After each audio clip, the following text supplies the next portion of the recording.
We back. We back on, bruh.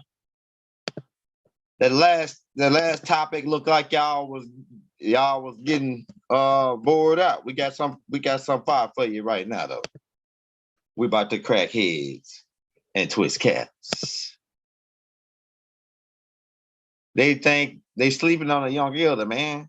They sleeping on 15. Hold on, let me get a 15 up in here. They sleeping on us, bro. It's all good. Where is it? Okay.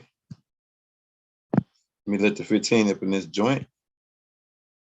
Now we're gonna switch it up, man. I think this will be a little bit better energy right here because it look like y'all starting to get sleepy on me. So we're gonna bring it back and we're gonna talk about Zodiac energy and relationships and fire signs and water signs. And I'm an air sign, 15 fire. The lady that was on last night, she's Aquarius. She's a fire sign. So, you know, them fire signs want you to handle. Hey, let's do it. Aquarius air. Oh, yeah. No, I'm not. No, I mean not Aquarius. She's an Aries. I mean, that's what I meant Aries. to say. Yeah, Aries. Yeah, Aries. She a fire sign. So she was hot. She was cooked up. You know what I'm saying? She wanted done like, hey, let's get this done. I don't sense of like you can't just sit there with Aquarius and bang. You got to shoot straight with them. You know what I'm saying? Aquarius fire signs. Right. You got to be. Yeah, you can't be. They want to hear. They want to get to the point. Get to the point. You know what I'm saying? Don't be trying to fucking give me all this magical shit. Get to the point. That's how the fire signs are, man. I'm telling you, especially Aquarius. Yeah. So we got them on, man. We back lit. We back hot right now. We back hot, bro. Let's see. We got people coming in. All right. I'm in the warehouse, bro. So you know, rock with me on this one. Yeah. Go ahead. Yeah, heck yeah. Hey, you know it. Hey, you already know it. We gonna go in. Cause I still gotta do the last two classes on the Zodiac classes. But we'll do this one right here, and because I know you know a lot about it too, and you could connect. We was talking about the compatibilities, and I think all signs can be compatible. You know what I'm saying? Especially if they different signs. If they different signs, of course, you know what I'm saying? Same signs, you know what I'm saying? That could be a little tricky, I think. You know what I'm saying? Hold on, let me switch to that laptop for y'all. We about to get ready to go in and talk about Zodiacs. We know y'all gonna like this one. See, y'all was getting bored on that last one because that shit there is like probably like 2 or 3 years ahead. It's too simple. Yeah, it's too simple. Like just negative and positive. Just basic, it's basic fucking 3rd grade science. You know what I'm saying? And but that shit is like, it's a shame to say it, Ray, but that shit might be a year or 2 years ahead of what people's heads is. That shit is like, that's why I'm glad we got it in the archive. Got it in the archives now. So they can go back to it when their brain get ready to digest it. But they want to hear how to work that Zodiac, man.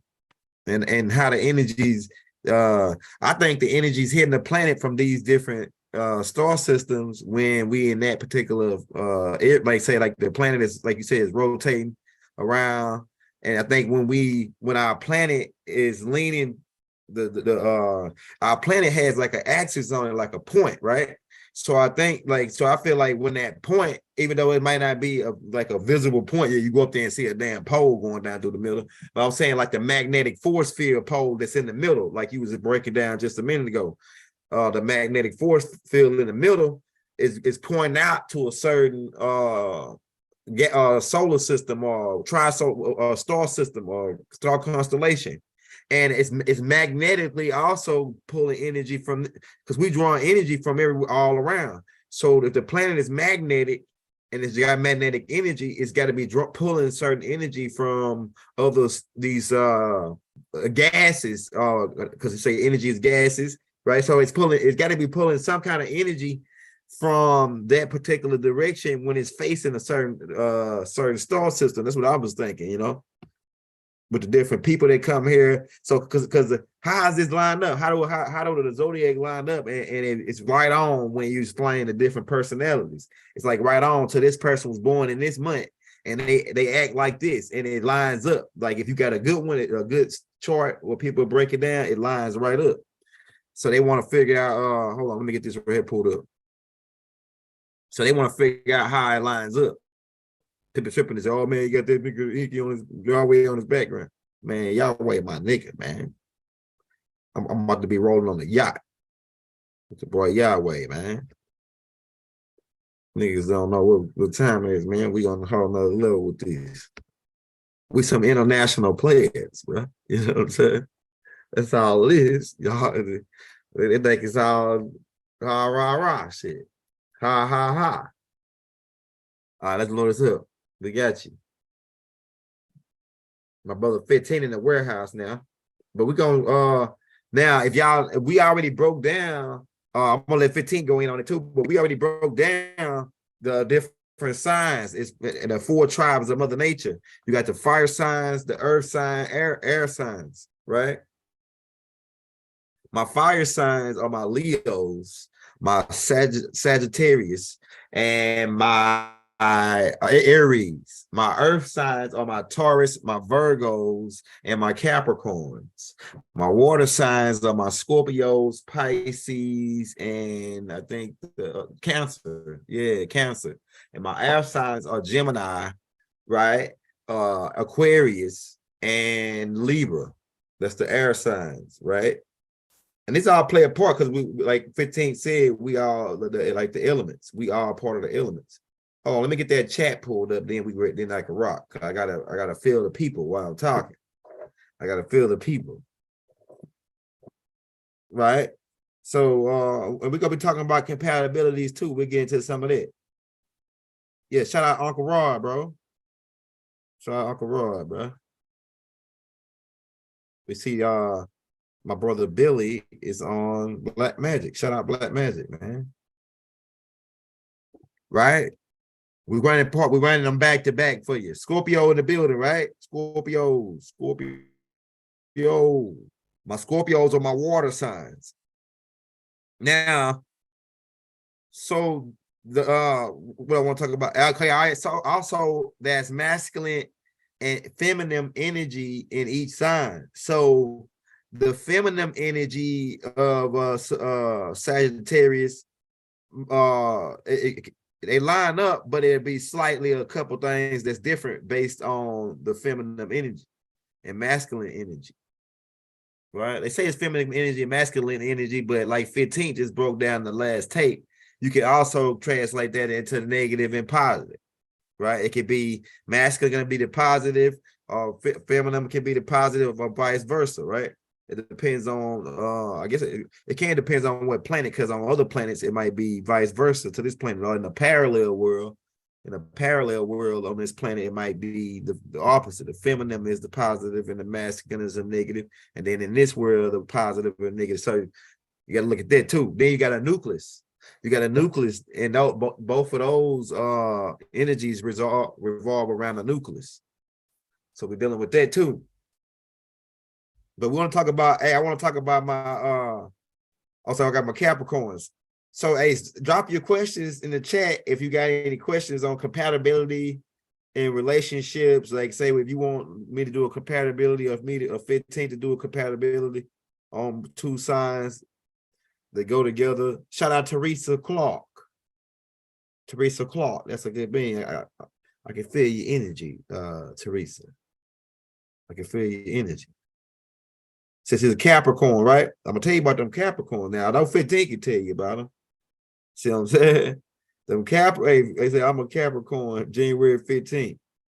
Yeah, Capricorn will bust your head, boy. I'm telling you, you playing with a Capricorn, they'll crack your dome. I'm telling you. Out of nowhere.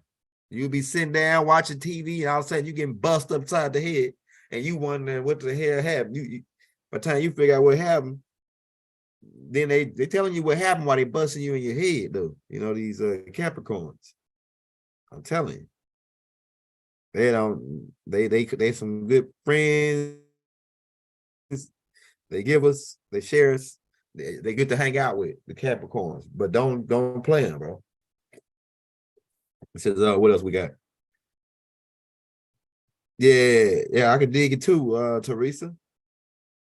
My Virgos. Hey, my Virgos now. My Virgos, I like my Virgos. Man, especially if I'm on a mission and I need some help, I'll take a Virgo with me. If I'm on a mission and I need some help, that Virgo gonna ride, gonna hold it down. I'm telling you. If I'm on a mission and I need some help, I'm gonna bring a Virgo with me. The Virgo gonna work, they gonna grind, they gonna shine, baby. When it come down to getting down on that job and everything. So one of my homeboys is a Virgo. And that nigga leg can be broke. He coming to work. They had to make him go home. Hey, that Virgo will come to work with their leg broke. They don't give a damn. They coming to clock in to get that money. You gonna have to make them go home. Hey, nah, man, you your leg broke, bro. You still coming to work. You in the wheelchair and shit. You still trying to come to work. Man, you need to go on to the house. Take the day off. Right? They had to make them damn Virgos take the day off. I'm telling you. The Virgo, all earth signs, they hard workers. Capricorns, they hard workers. They more of a, because the earth sign is more of a grounded sign. The earth sign is more of a grounded sign. So they're gonna make sure they hold down the territory, hold down the fort, and make sure everything they have a what you would call a stability, a house and a home, a place where you can be comfortable. You know what I'm saying? That's one thing about the earth signs. They don't like to be uncomfortable. Say Taurus, yeah. Taurus the same way. They go to work just like the Virgo. They grind 24 hours a day. They hustle. They get up on the top of a dime. If you're talking about some money now. If you're talking about it. Hey, them 2 times, I'm gonna tell you. The Aquarius, even though the Aquarius is the air sign, the Taurus, them Taurus, they get up on the middle of, my mama a Taurus, my sister a Taurus, both of my sisters Taurus, and my mama a Taurus, and my grandma a Taurus. My mama and my grandma born on the same day. My grandma birthed my mama on her birthday. May 2nd. May 2nd. My grandma was born on May 2nd, and my mama was born on May 2nd. They both Tauruses.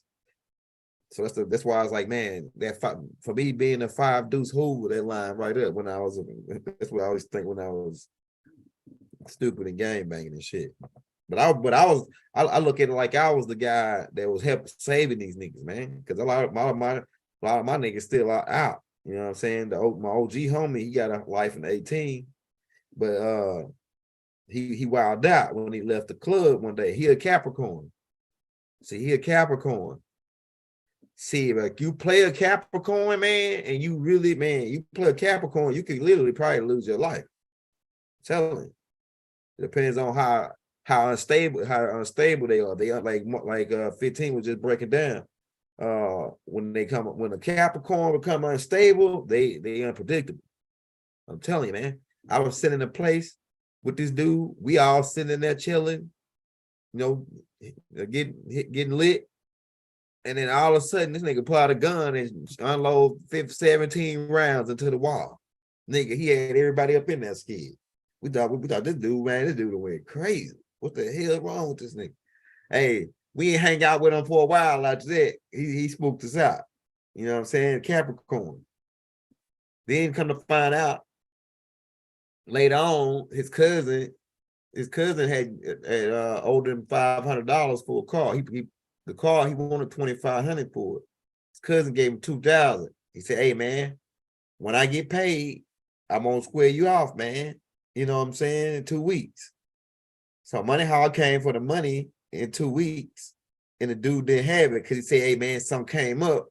I had to pay this, and I'm going to get you, man. We cousins. I ain't going to mess over you, bro. And so I think it came like 2 days, a week later, the dude was at the club, stunned, throwing money and all that. And Money Hall still ain't got his money. And Money Hall saw the dude in the club throwing the money. So he approached him, hey, man, you know what I'm saying? I see you doing money. You over here buying drinks for women and all that. You ain't got my money.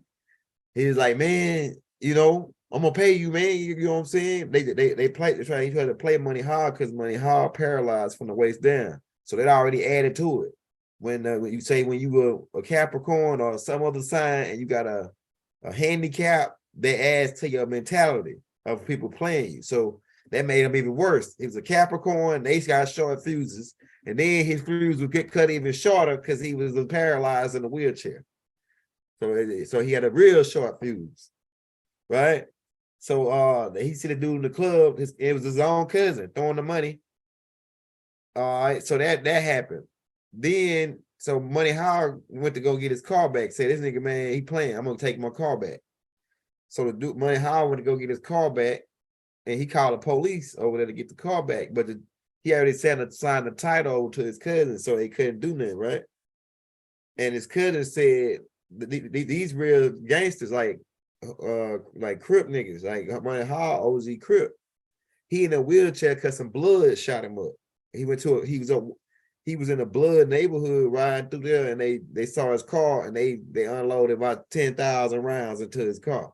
He tried to speed off he sped off the street and ran into a telephone pole and paralyzed himself. Right?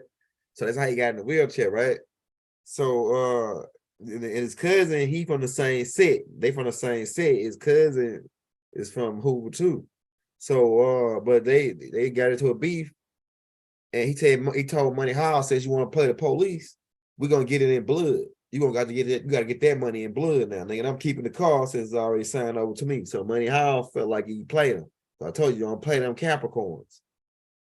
So the next week, they was at the same club. These are beings that go to the club every weekend. See, I ain't like that. I don't go to the club every goddamn weekend, man. I ain't no club like that. You know what I'm saying? I ain't no clubber like that. I don't go to the club. I ain't going to the club unless I'm getting paid. You hear me? Because they paying me to be up in that joint. But yeah, A-Tray gangster, right? I know, hey, I got some A-Trays. Shout out my A-Trays. 83rd Hoovers. They got 83rd Hoovers. 83rd. We're gonna do a tape on that, man. On how they criminalized game banging to make it like it was criminal, but it really was tribal people protecting their own land. Protecting, and they said you don't own this land. We did own that land. They playing games with our brain. You know what I'm saying? We'll get to that later though. But yeah, so he eventually saw him at the club the next weekend. He in there out of his mind. He felt disrespected because he in there throwing money again in Money Howard face. So when after Money Howard went outside and waited outside in his truck, wait till they got in their car, followed them on the interstate, and then shot their car up and killed the dude, killed his cousin. His other cousin was in the car with him. He shot his eye out. And yeah, so he got life in 18 for that. Capricorn, man. Capricorn will go off and bust your head. My oldest son, Cameron, his mother's a Capricorn. And she'll stab you up. Man, I'm talking about real quick. Real with the quickness. And she real hood. Cause I come out the projects, and my baby mama, she come out the projects. And she still live in the projects. Well, she just moved out of the project just recently, probably like a couple months ago. She been living in the projects all her life. And these people over here, real gangsters, for real. You know what I'm saying? Over there in the projects.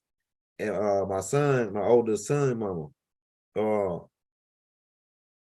but she a Capricorn. And I can give you so many episodes of where this girl, hey man, she called the husband that she married to, well, she ain't with him no more. She called him in the car with his cousin.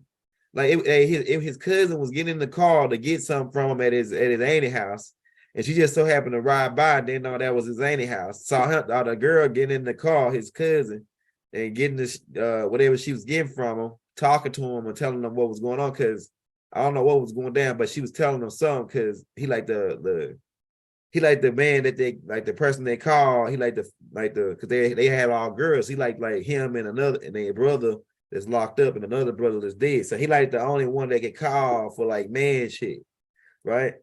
So he over there sitting in the car with her, talking, and she gets some money from him because she borrowed some money from the dude. And Crystal ride by and see the girl in the car. And as soon as she see him in the car, she take her brand new spanking Toyota Corolla straight off the showroom floor. Just had got it maybe a week ago. Didn't even have 100, 200 miles on that mother. No, a Capricorn. And she rams the damn car head first into this dude's car while him and the girl sitting in there. And then bags it up and ram it again. Then bags it up and rams it till it stopped going, till the car stopped, just cut off. Then the dude like, what the hell? He hops out, what the hell going on, right? She hops out with a butcher knife and chased this nigga 2-3 miles trying to stab him. Yeah. Capricorns, man. You know what I'm saying? Earth sign. So you don't want to get down and do that. So the 15, yeah, he on the 15 on. He in the warehouse right now, moving some pallets around. He about to get ready to come back in just a second. He told me to hold it down until he come back. What is the club? It's his the club. The club is an instrument used to knock you on top of your head. That's what a club is. That's right. Hey, I'm here too, fam. I just wanted to let y'all know. Thanks for holding it down for me, bro. I got a couple more skids in the cage. I'm good. You how you been? Right back. I got you. Yeah, I'm listening to the the story of the the Capricorn. Go ahead, though. I got you. Yeah, them Capricorns, man, they hard to death. They stubborn. They independent people because the goat is independent. The goat is an independent animal. They the king of the hill. You know what I'm saying? But they don't say it though, and they don't see a Capricorn got a nice way of displaying that they don't come out and say, "Oh, I'm the king of the hill," and this and that. They just they display it. I'm the king of the hill. You know what I'm saying? I'm running shit. I ain't got to say I'm running shit, but you just know it by how I'm standing on top of this damn mountain, like goats do. Goats stand on top of the mountain and look out. So that's the Capricorn personality. They like to the independent, they like to stand over and look out. And they ain't really independents. I mean, Capricorns, they're not really cocky, and they really don't like this. They egotistic, but they don't like to show it. They like to keep it, like, disguise it. You know what I'm saying? To where you won't be able to think that it's egotistic. You know what I'm saying? They said tells about Virgos. The Virgos now. That's what I'm saying. All right, the Virgos, they freaky beans. The Virgos freaky beans. Hey, you got to keep a Virgo entertained, man. You better keep a Virgo entertained. And if you don't, because they earth signs too, right? And you got the Virgos like to have a place to where they can go, where they can be comfortable. And they'll hold it down. The Virgos gonna make shit happen, bro. The Virgo's gonna make shit happen. They gonna make sure the bills is gonna be paid. They gonna make sure you got everything you need, right? They gonna make sure if you with a Virgo and you down with a Virgo, they hustlers. They gonna be always grinding. They'll get 2-3 jobs. Hey man, I'm telling you, I know about 3 Virgos, and all of them that I ever met. They had 2 jobs or 3 jobs, and I was like, damn, my homeboy, he worked at the boat with me. Then he worked at another job during the daytime, and that nigga was going to school. I was like, damn, man, when do you sleep? He like, oh yeah, I get like 2 hours or 30 minutes in here and there, you know what I'm saying? But he said, oh, this is for the long haul. See, Virgos is always on the go. So they mean they already on the go. Virgo, they always on the go, right? And it's because they on the go because they're constantly trying to keep that stability. They ain't gonna let that stability fall. I'm telling you, man, you with a Virgo, I'm telling you, if you got a Virgo, you got a hustler, and all you gotta do is keep them satisfied. You know what I'm saying? You gotta keep a Virgo satisfied, like sexually and mentally. You gotta stimulate their mind mentally. On both sides of the field. So my Virgos, they good beans. You know, they good beans to have in your corner. They gonna hold it down. Virgo's gonna hold it down. So I think if you're a Virgo And you got any Virgos could go with it just about, I think, any other sign.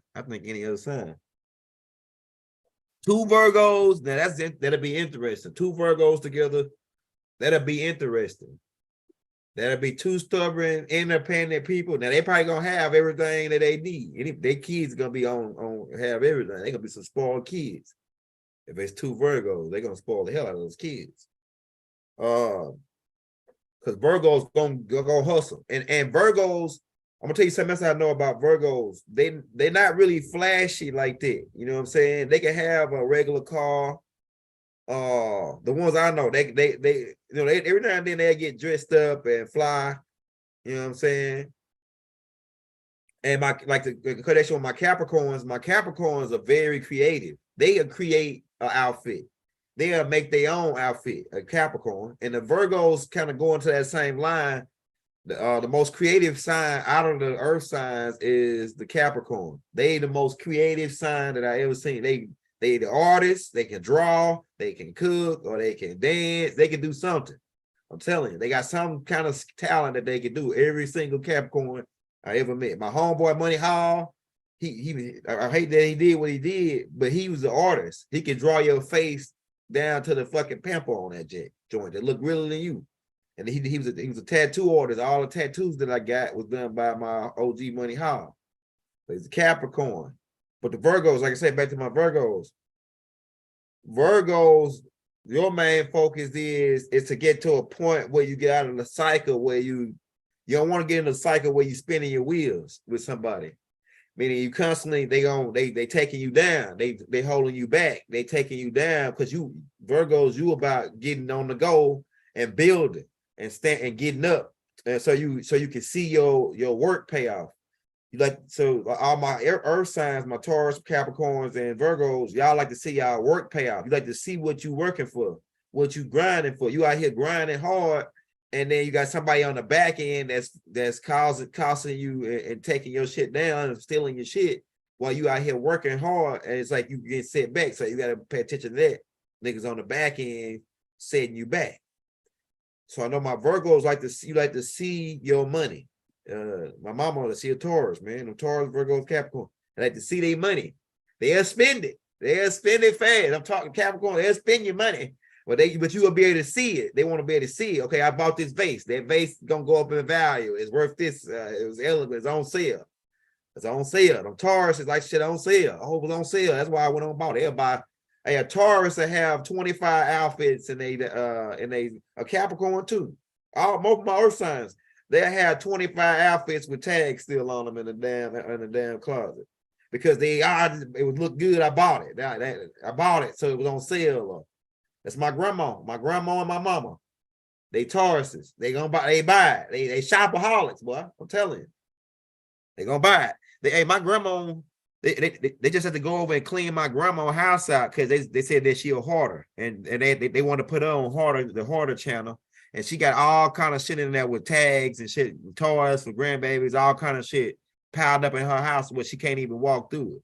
And they had to go over there and get a U-Haul and get all branded. She got because she worked at Walmart and she got a discount card. And every time something on sale, she going to buy it. She buying it every time something on sale. So them Tauruses, they shoppers. So if you got a Taurus, if you want to hold a Taurus down, all you got to do is have some money, man. You better tell it. I'm telling you. You want to hold the earth sign, you want to keep earth signs happy, all you got to do is give them stability. And they going to be good. They going to fight with you and try to argue and do all that. But if you got that stability, that keeps them in check. I'm telling you. If you come up with a Taurus, now, if a Taurus, if they connected with you and they love you, they'll hold you down, but don't cross them, bro. That's the worst thing to do to a earth sign is they holding you down and you sorry because they don't like sorry people. If they holding you down and you sorry, boy, you lucky. You lucky. If an earth sign holding you down and you lucky, I mean you with them and you sorry, you lucky because they don't like earth signs don't like sorry niggas. I'm telling you.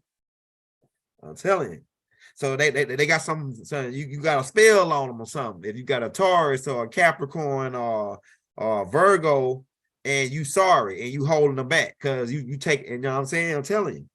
They'll get rid of you. They'll get rid of you, bro. A Taurus. So more about my Virgos. Like, yeah, my Virgos, they gonna, if you call a Virgo, hey man, this and that, whoop the whoops. Especially if you got some money, they coming.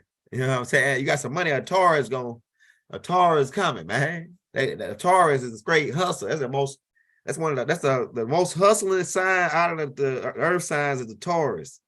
The most creative sign is the Capricorn. The most strongest doable sign. I'm talking about these suckers. You can knock them down, they gonna get back up. Them damn Virgos. You can knock a Virgo down, they gonna get back up and keep coming. You can break his leg, he gonna still be at work. Clocking in right on time. You're like, damn, I thought you was in a car accident today, man, where the car flipped over 100 times. And you at work clocking in, that's a damn Virgo, bro. Niggas on the news, they say, oh, the guy, he's in critical condition. And then this nigga at work, and this nigga clocking in after the damn wreck the same day. They Virgo, because, hey, man, I ain't missing no money. It's too easy. The Virgo saying this is too easy because they hard workers. So they saying this is too easy to come here and clock in and just walk around. And like that's how my homeboy was. Like we were on we were security right at the casino. So when he come in, he like, man, it's too easy. It's like taking candy from a baby for me, man. Like, you know what I'm saying? I'm here, I'm just out to get this money. You know what I'm saying? I'm here to get this money. Them niggas want me to work over, I got it. And I got he worked another job. I'm telling you. And that nigga, hey, look, that nigga car broke down one day on the side of the road. That nigga flagged the nigga down and got him some random dude and got him to take him to work. And came back and got his car to get out work. I'm telling you, that's a Virgo. They ain't missing no work now. So if you got a business and you need some hard workers, get you a Virgo, some Tauruses. They gonna last a long time. They gonna last a long time, bro. The Taurus and the Virgo, right? Them work hard. Them hard workers, bro. Hey, them hard workers, right? You know, Virgo and Taurus, right? This is 5 facts. Hey, so drop your sign, man. If you want us to go in, hey, what you think about? You back 15? Yes, sir. Yes, sir. I'm okay, back. you want to go? Hey, you I want to appreciate your patience, man. Yeah, go ahead. Well, you know, this is a general topic, man. You know, people love to talk about zodiac signs and compatibility. I like to say this: there's a lot more variables to it than people want to go into. But my mom or your mom or anybody else's mom, what their zodiac sign plays a part into the energies that get poured into you, as well as when you're born under your light or your sign or whatnot. Whatever calculation the planets are in at the time we come here is a certain configuration, which will teach a lot of people about how the zodiac signs operate.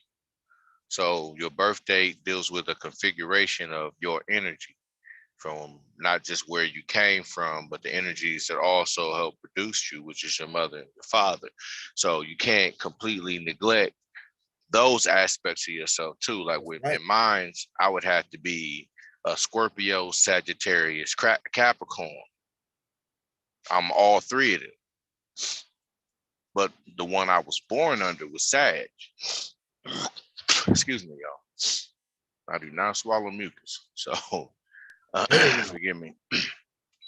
My mom, I get a lot of her traits from her zodiac sign.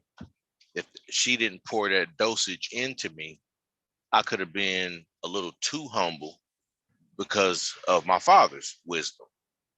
You see what I'm saying? I wouldn't have had that extra fight in me. That comes from my mom. Because my dad wasn't a violent dude at all. You know, he's an athlete, but he wasn't no violent dude. He could be violent, but he chose not to. So he put that in me. And another thing that plays a part in building us and who we are is the date and the time. that we're born. This all will help you if you haven't found a partner, a mate, a counterpart, or however you want to look at it. If you haven't found one yet, learning more about yourself will help you find somebody. Because if you're looking for happiness, somebody sold you an illusion. That's not what getting together with somebody is about. Too many relationships become non-compatible when they start out compatible because people looking for happiness. It's a temporary type of emotion that you got to keep feeding. See, so it's an energy. Happiness, love, these are energies that consume other energies. And whatever frequency, like I was telling the brother, everything is energy and frequencies. Your frequency is just your vibration. Vibration and frequency pretty much the same daggone thing to me. That's right. From my perspective. So whatever your vibration is on will tell you. You learn about your vibration and what your vibration is on by learning your numerology that goes into who you are as a being.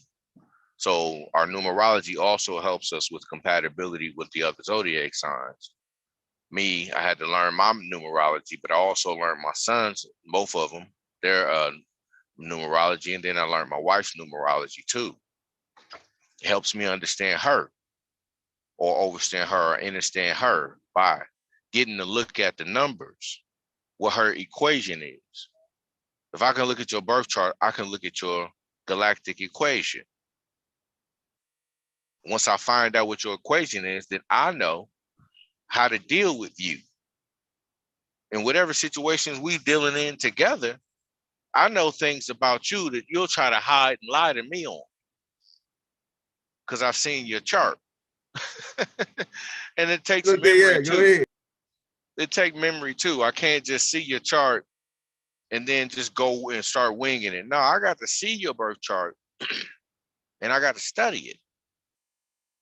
I studied my wife's birth chart, tried to get her to study mine too. She's looked into it a little bit. I don't know if she looked at it 100%, but it would have told her a whole lot about me, but she already knows enough from experience. The things that you'll have to learn, and it'll take you 10 to 15 years, sometimes 20 to 30 years with a companion to learn them before they learn themselves, because they never looked into their chart.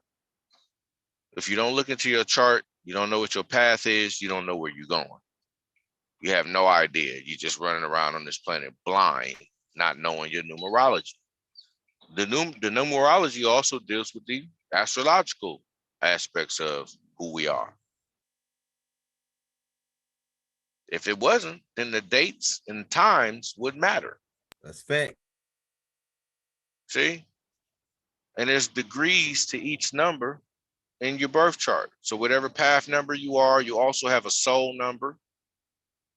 You also have what they call that, they call it a soul urge. You know, it's many numbers to you, man. Let's just put it that way. I can't go into all of them right now at the moment because I wrote my chart down when I first looked it up. And nowadays they make it so easy for you to do what you used to have to go to a fortune teller back in the days, get a reader or a seer to find out by looking at the patterns in your palm, how they lined up, the shortness of the lines, the length of the lines, how they cross over each other. They all tell a story about you and your galactic path or your cosmic travels, you know, places you've been and where you're headed, where you're going, not as a body, but as an energy, you see? So learning people's energy will help us become more compatible with each other dealing with the zodiac signs. I couldn't have just gone to my wife and say, hey, I'm a Sagittarius. I have to tell her I'm a Sag, Capricorn, Scorpio. And I'm actually at this point in my life more Capricorn than I am Sagittarius. Facts. Go ahead. Because the planets and things move and shift. So if they move and shift, then you don't die on the same energy you was born on. You might have been born a Sag, but by the time I pass on, it depends on where the planets are. So the planets in the zodiac or the solar systems, the different galaxies, you'll see them out there. And I might have been born with Sagittarius, and then by the time I pass, it'll be then shifted around to Capricorn, which is what had happened because of when I was born. So it's about the rotation, right? Now, if it's about the rotation, then that plays a major part in my energy. So I have to master myself by getting into my own numerology, my own astrology, my own path. Most of the people that's listening, I hope they know about it, and I'm sure you going in. They do. This one right here, fire. This right here class has got more people on it than the last one. So out of that, they like this topic right here. We going in. Yeah, so it's interesting to get to know yourself. That other class was about the basis of human existence. It wasn't about nothing more than but the pure basis of human existence, which is boring because don't nobody want to hear nothing about that. To tell niggas that their energy, they're like, nigga, we know that. I'm like, yeah, if you do, then behave as such. Behave. Right. People don't like to conduct their energy, but they always like to say they know. I know. Okay, you do better then. Yeah, if you know better, you'll do better. That's right. Now, if I don't get into all the compatibilities, then we'll never know why relationships fail. Yeah. So I got to deal with all the compatibilities. When people get with their mates, they're only looking at, if you're only looking at the astrology part, you're only looking at a percentage, and you're not going to get the holistic view of whether you will last with this woman or not, or whether she will last with the man or not. You have to get into, hey, what is your blood type? Right. And if the person goes, oh no, then you either can help him find out. If you love him enough, you'll make the sacrifices. If you don't give a damn, you'll be like, okay, well, you need to learn before you start dating, sweetie, and then you'll break off with him. Let him do his own thing. Because he don't know where he headed, don't know where he going, don't know where he come from. If you know his blood type, then you know whether you and him genetically can mix without defects. Right. Deformities, mental illness. You'll know. You won't leave it up to chance. I'm going to put it in God's hands. Right. Hey, poor baby, you. Listen, if you learn these things, you can avoid a lot of cataclysms in your life, a lot of catastrophes, a lot of problems. You'll be able to see a crazy person coming from a mile away. All you got to do is ask the right questions. When you meet a person, if you're worried about where they work, you started out bad already. Indeed. You need to ask them, what's your mom and dad's name? And if they go, I don't know. Well, there's your catastrophe in the future waiting to happen. If you ignore that they just said, I don't know, then you get what you get coming to you. Because they're going to surprise you. A person that don't know where they come from and don't know who they are, don't know where they're going, is full of surprises. Fuck around and be like, man, this lady, she pulled a knife on me. I didn't even think she was capable. Well, you didn't even do no research. You didn't ask her what her birth date was. You didn't ask her what her first name, how it was spelled, middle name, and last name, where it came from, who her granddaddy, daddy, and great-granddaddy is, grandmama, mama, and great-grandmama, aunties, sisters. You didn't ask about none of that. Then you go off somewhere and marry her. Vice versa. She does the same thing. She go off somewhere, marry you. Y'all go have a fairy tale wedding some damn where only y'all egotistically desire. And then next thing you know, y'all live together for 30 days. And it's over with. That's a fact. I seen it happen with my cousin, man. That nigga daddy paid $20,000 for this nigga wedding. This nigga spent his fucking savings on this dude to get married, man. And went fishing, and they had a fucking big ass thing. And then come to find out, this dude was the same night he was sleeping with her cousin and got her pregnant. and they better divorce in less than 30 days. I swear on my life, man. Hey, they tell you my OG used to tell me back in the days, the same thing it took to get your baby hooked is what's going to take to keep her. That's what it's going to take to keep her. And then that song came out back in the days, it's cheaper to keep her. Because bruh, they didn't study each other first. That's why it was only 30 days, because that's when the studying started. Hey, look, look. Go ahead. Hey, my bad. Get this, Mark. I mean, get this, Spray. They was together for like 2 or 3 years before they got married. But he was cheating. Yeah, he was cheating the whole time. Then she found out after they got married 30 days. His dad say, man, why you ain't tell me before I spent all my money, man? I spent all that money. Yeah, his dad hurt, man. His dad hurt. I would be hurt too. I'd be very disappointed. Very, very, very. That's why I spend the time talking to my children right now, not when they're making the mistake. You don't wait till your son does pick the wrong woman. You teach him how to pick the right woman early. But if you don't know, how can you teach him? So I get it. Indeed. I get it. A lot of fathers never got taught by their fathers because they were removing fathers from the family equation. So we're lacking. We're lacking in wisdom. As men, we're lacking in wisdom. We don't know. This shit starts when the boy is in his toddler days after infancy. The matriarchal law is in effect through nature 100% when we're babies. It's mom's law when we're babies. When we become adults and grown up, on the other side of the battery, the positive part of the battery, on the up and up, men are in charge. So there's a matriarchal at the child level, and there's a patriarchal law at the adult level. Because the patriarch protects and provides.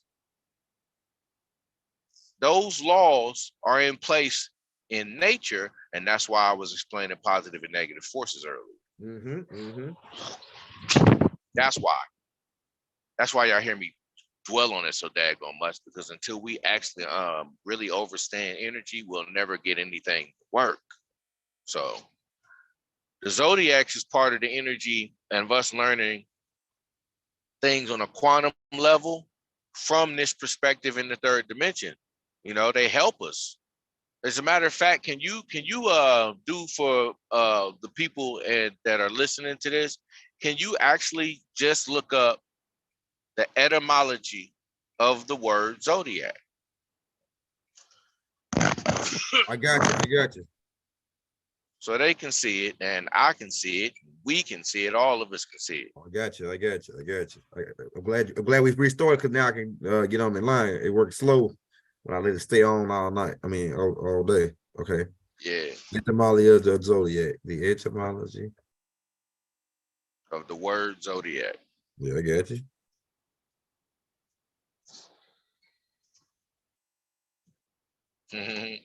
And don't they got a General Zod? Yeah. In the Superman story, that's General Zodiac, General Zod. It says the term Zodiac derives from the Latin Zodiacus, which is in the term come from the Greek. I can't say that Greek words. It says meaning circle of an animal. Circle of an animal. Yeah. I bet that's connected to the Dendora. Go ahead. You want to go in on that? Well, I mean, you know, what they're really talking about things moving, the movement. Yeah, the circle, yeah. You know what I mean? The movement, the animation. Animal, animate, animation, animal. Same damn word. Without enemy, you can't have an animal. Can't have Annie, you got to put Annie in it. At the end of the day, we're just talking about how things are moving in the Zodiac. From out there down here, they're moving in a circular motion. Yep, that's right. That's right. That's what it's saying right here. right? And our knowledge of it makes us Zodiac, makes us just in our decision making. Just deals with prudency. Prudency in decisions, and just is righteousness. So as long as we know all about ourselves through the stars, coming down from the stars, and then we learn about ourselves down here, our material matter or state, then we won't go wrong when we go forward. We'll know what direction to go in. You got to learn these things, and you got to be able to combine them all for a holistic intelligence or view on yourself. And I told my wife that she couldn't possibly know me because I didn't know who I am or was or going to be. I'm still changing. Yeah, me too. You got to know what kind of fruit the tree is going to bear. You don't really know what kind of tree it is unless you have knowledge of what the stalk or stem of the tree is, what type of stem it is. You look at the bark. You look at the bark, and then you'll go, okay, this type of tree, that type of tree. But you got to have knowledge of the skin of the tree first. Skin. And what kind of fruit it's going to bear? We don't know if it's going to be ripe, if it's going to be not ripe, too sour, too tangy, or is it going to be sweet? Too sweet is spoiled. Too bitter is undercooked. So the tree is cooking the fruit, the seed. The seed is the information, the intelligence. All that comes from the star systems that we call zodiacers.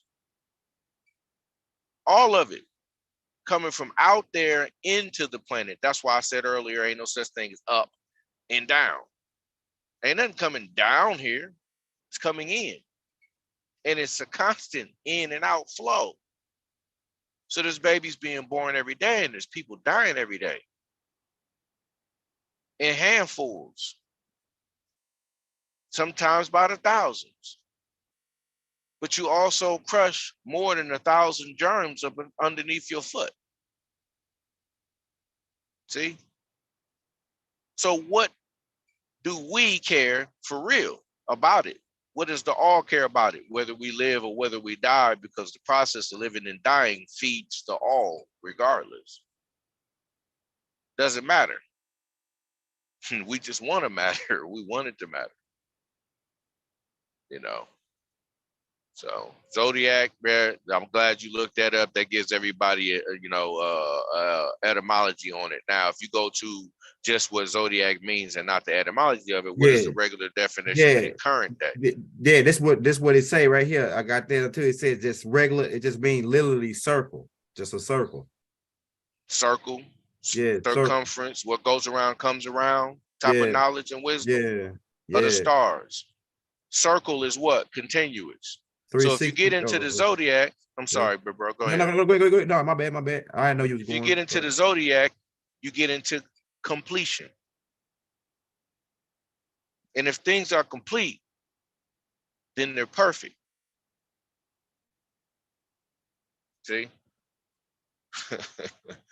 And perfection can be very boring. Right. That's right. So the infinite possibilities are in the state that we exist in when we exist in the imagination state, which is the, magnetism state, the static state, the gas state, all that's in the quantum. That's the microcosm. Now we learn to work and use micro things in the macro, and they work together because you can't have one without the other anyway. You got a microwave, right? Or if you have one, or if you had one or know somebody that has one, it's a unit. When do the microwaves actually activate? Right. You gotta put the plug into the wall, and there has to be a flow of potential flowing through it called electricity. Electricity deals with, the flow of electrons. Electrons elect movement. So when you say elect, you think about movement and somebody that's been selected to move. You can't be elected without the electron. The electron has to say all on who's elected? Electrons.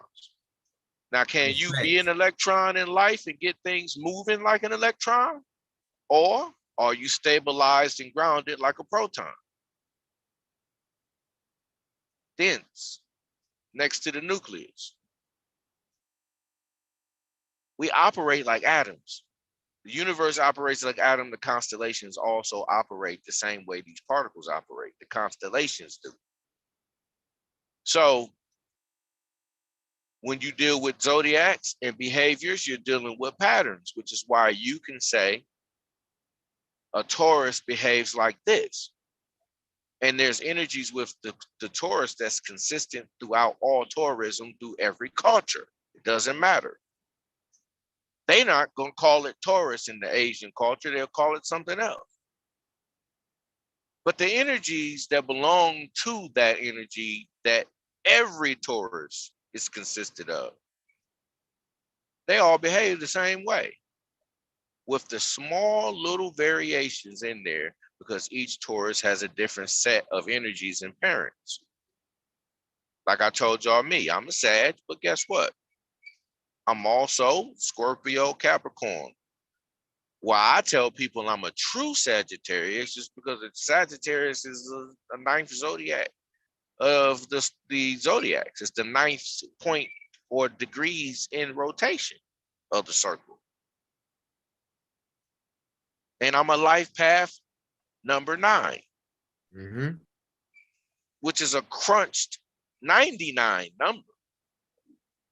11 is the number 2 when you add 1 plus 1.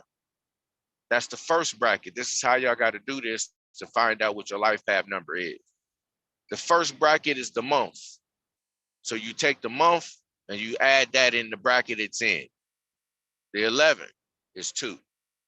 I was born on the 25th day. That has to do with the rotation of the planet at that time. What rotation was the planet on? 25th day, 25 equals 7.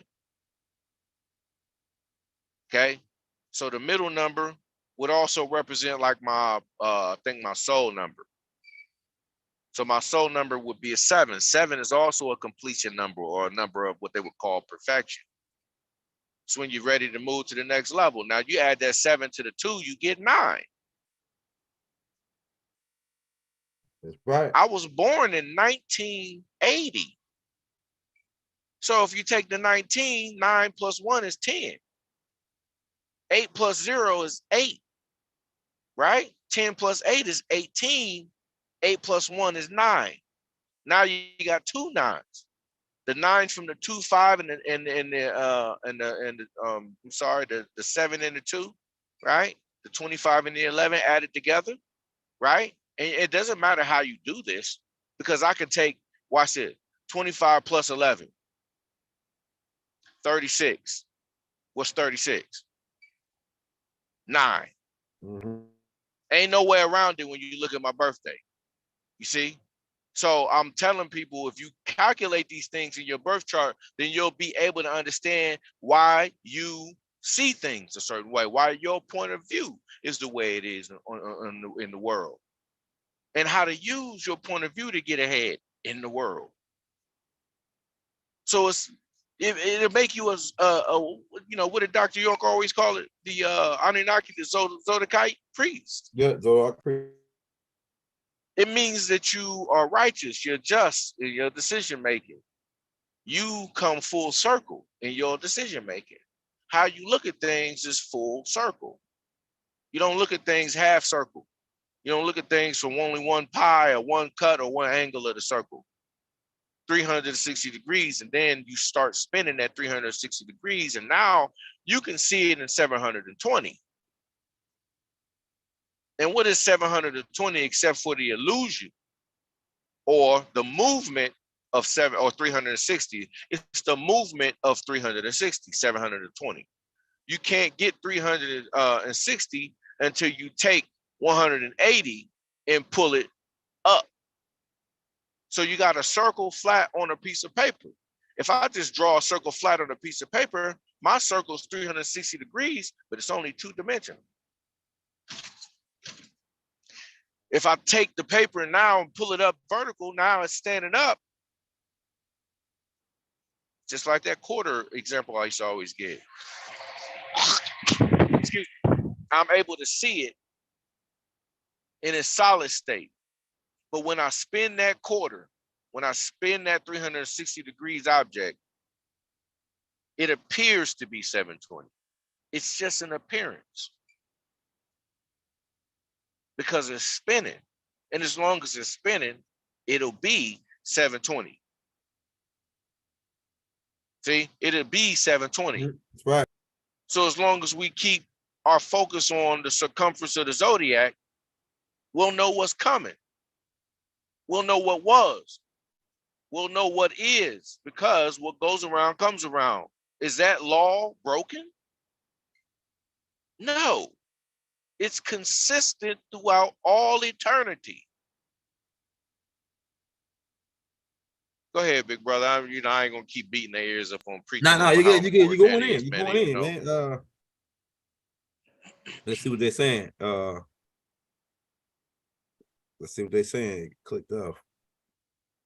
Hey, Rob Bot, if you in the building, family, hit that like, hit that subscribe button. We going in, man. It says, hey, if you got any questions in the chat, you want a 15 to go in on compatibility or whatever, or you want me to go in, just drop it in the chat, man. Somebody said they was born on March. March, what did it make you? Taurus? March 9th? Could be a Taurus, or he could Pisces. be Pisces, yeah. More than likely a Pisces.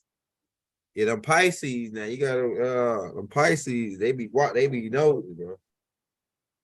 That's the flow of the water. You know, they're the two fish. Yeah. Spinning in a circle. Yin and yang. Yeah. So Pisces can be very good. I would recommend that Pisces learn Taoism. Yeah. To help control their energy. Learn Taoism if you're a Pisces. They said talk about could you talk about Cancer, or what you think about the Cancers? Your dad's a Cancer, right? Oh yeah, Cancer's no, my dad was a Capricorn. Okay, yeah, Capricorn. Okay, all right. Yeah, pops Capricorn.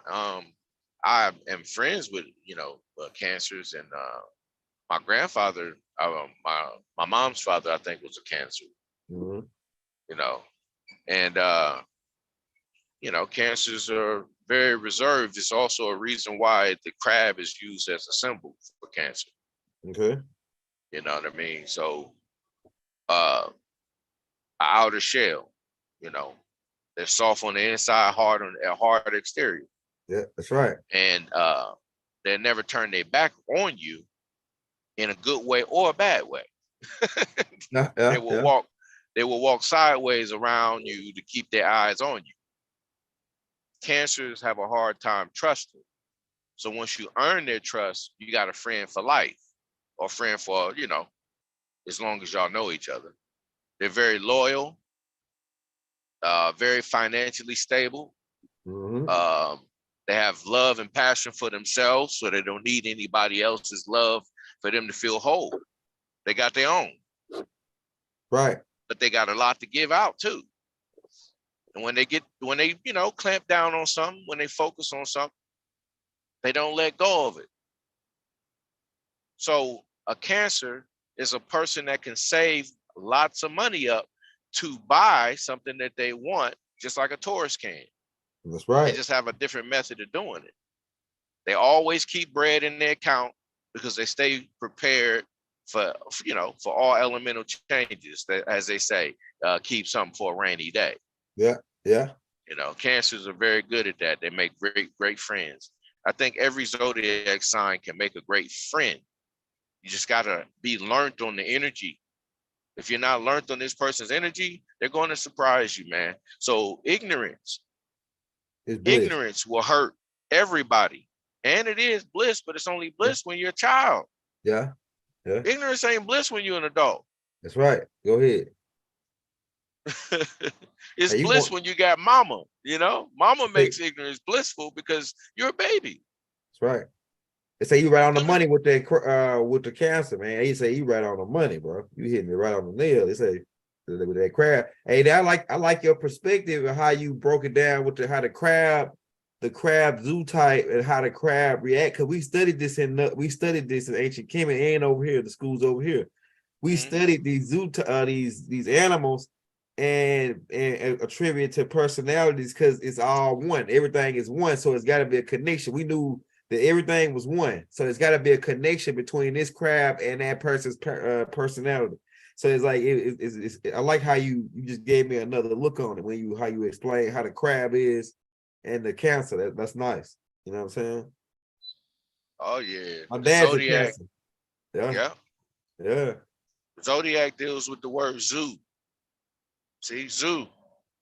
Zoo is where all the animals are, isn't it? It's where they keep them for observation. Yeah. Because the zoo they let them run around in the habitat, but they contain them. Then you get a chance to observe them in their habitat to see their behaviors. Uh-huh. Uh-huh. So if you don't study the zoo types or your zodiac, you have a hard time understanding your lower animal nature and your higher elemental nature. Because every zodiac deals with an animal nature and an elemental nature, which is why I am a fire sign and a horse and a man at the same time, called a centaur. When you deal with centaur, you're dealing with scent. You deal with scent, you're dealing with 100. Okay. Centa. And you're also dealing with sense. That's right. I'm with So centaurs, Sagittarius are sages, and their wisdom and their wise wisdom leads them. Wisdom leads them. That's why people be like, man, Sagittarius leave your ass in the dust, because we don't trust anybody really but our own wisdom. Yeah. Now we'll let you say whatever you got to say, but the Sag is gonna lead himself. That's facts. Always. Fact. Yeah. They know exactly where to shoot. They know what direction to point in.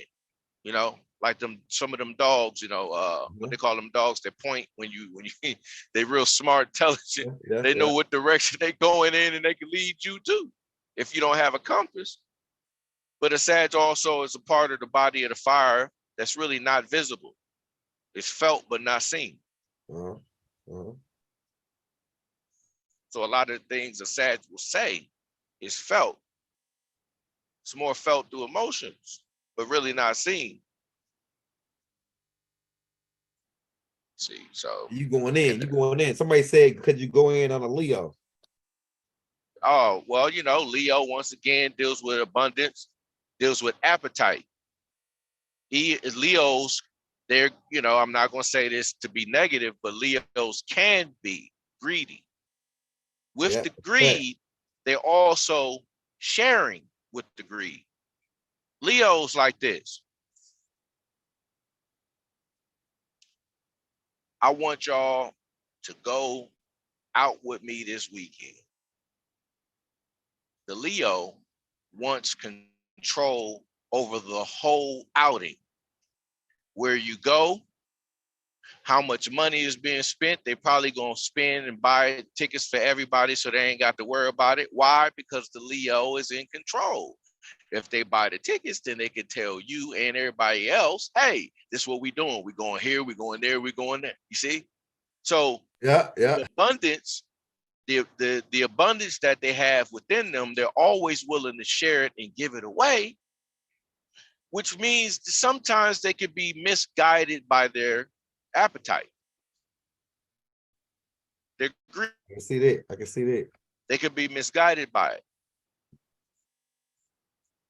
But they also, because they know all belongs to them or all revolves around them in a sense of energy, they feel like throughout living life, all revolves around them.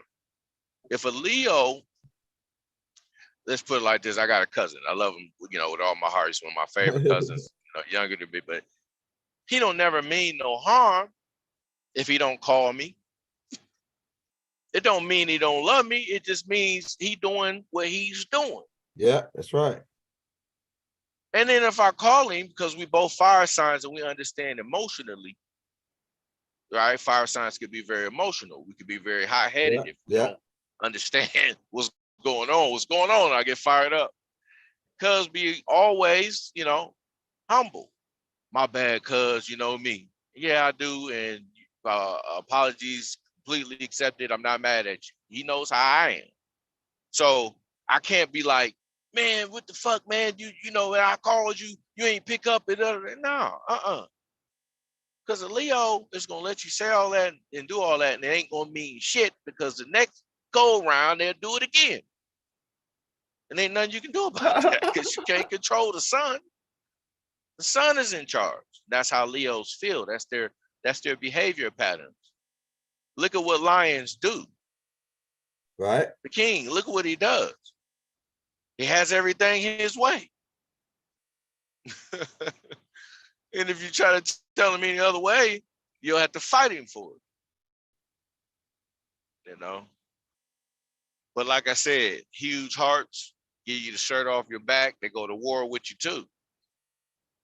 They'll be right there with you. That's right. They love to be the life of the party. Like I said, they the ones they like to host the parties.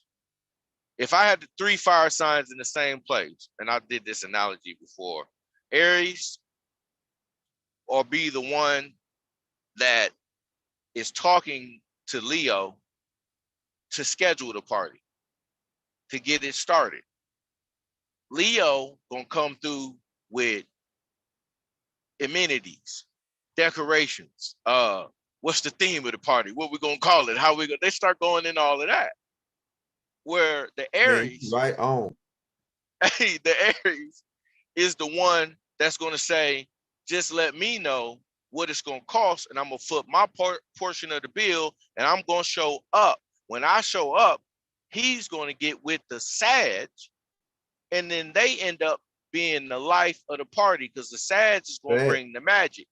By the magic, I mean the trickery, the jokes, the laughter, the actual magic tricks, card tricks, entertainment.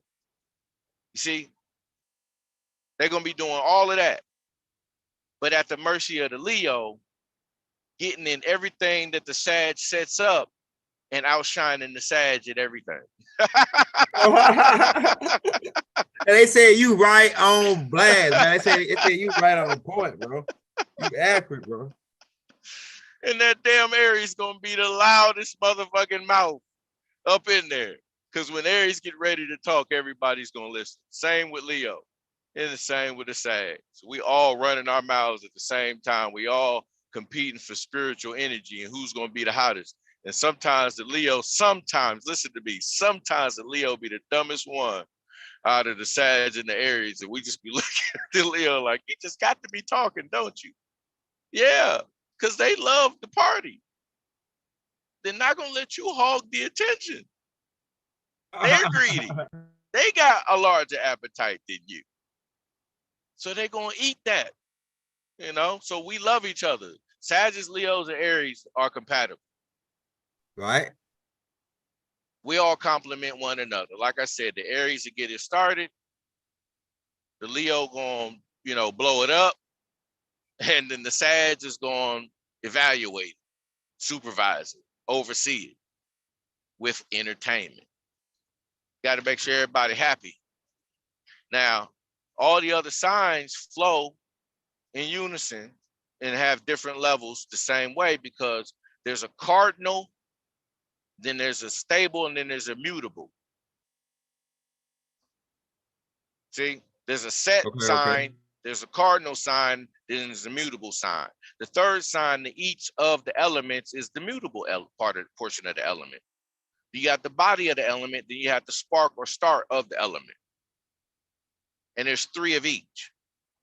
Henceforth, solid, liquid, gas, solid, liquid, gas, solid, liquid, gas, solid, liquid, gas. What goes around comes around. This is the flow of the universe in the Zodiac symbolism. If we study and master the Zodiac symbolism, it helps us study and master a portion of ourselves.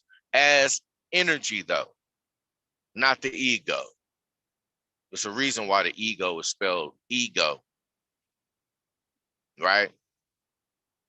Because it's just the egg, and the egg is just the seed, and the seed is unhatched, and the unhatched seed is immature. So if you have an ego, you're immature.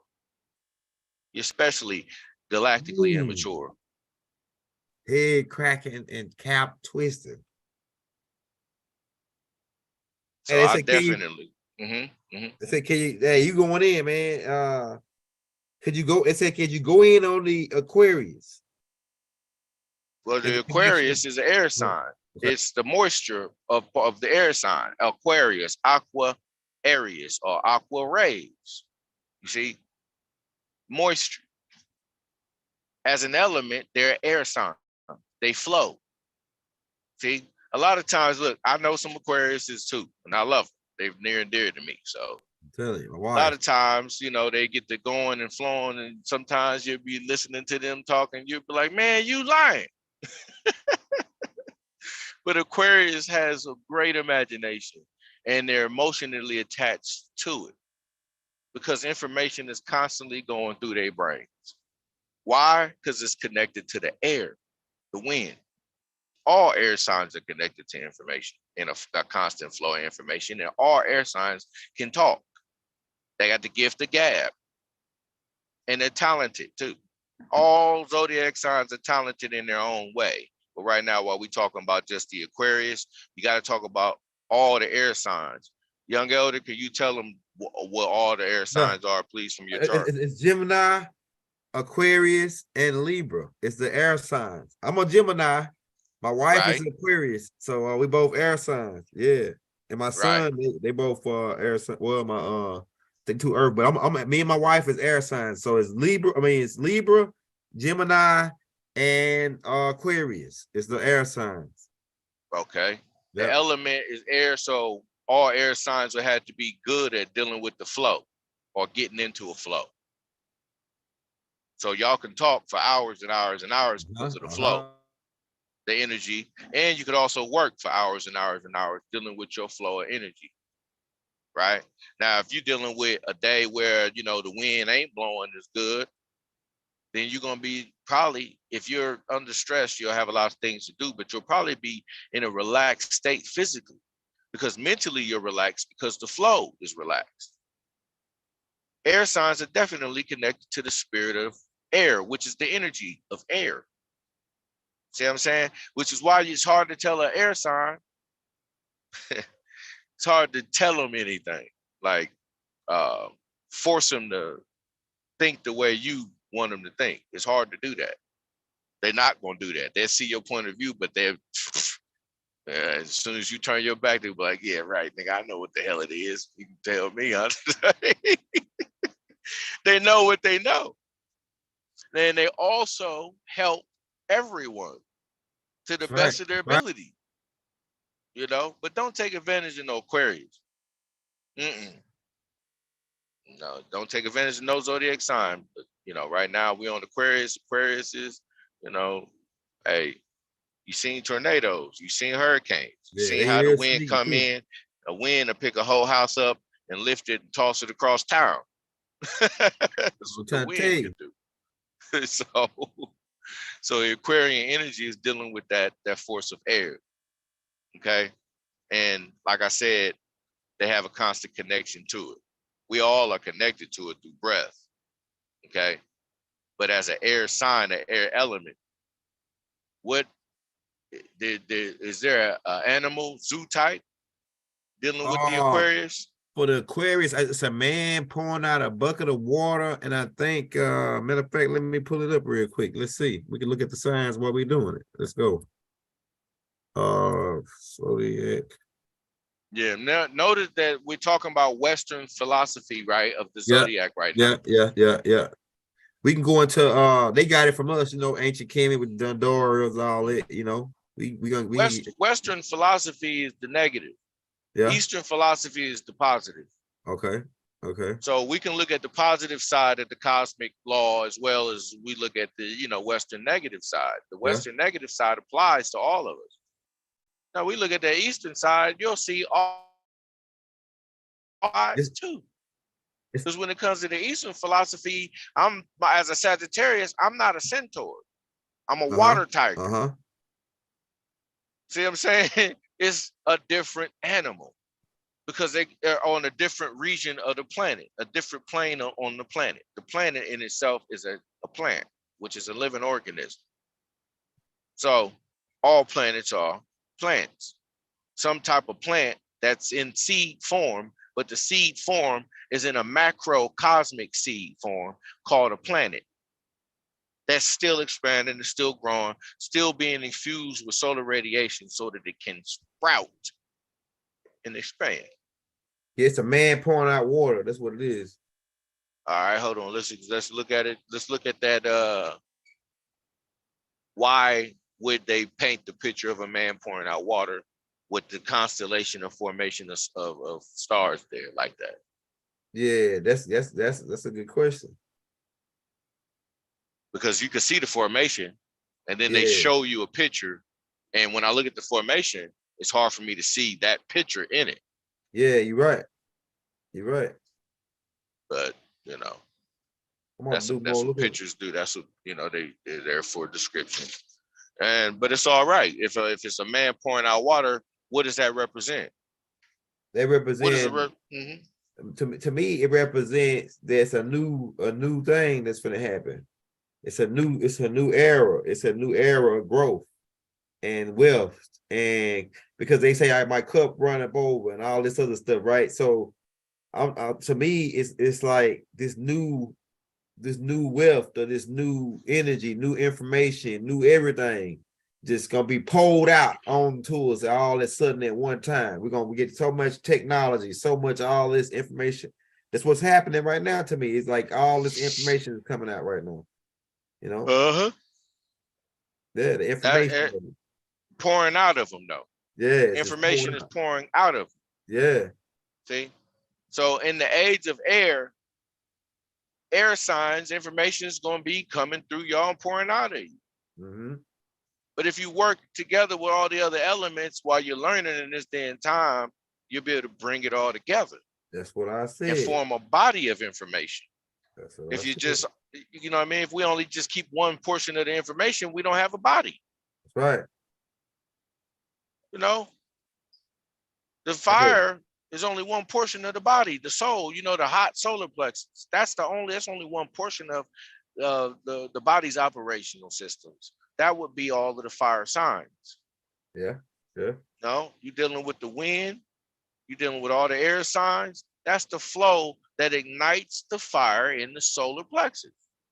So they have to work together. The wind and the fire got to work together. And then all of that touches the blood. The blood is part of the river. All of the water signs play a part of the blood flow in the body.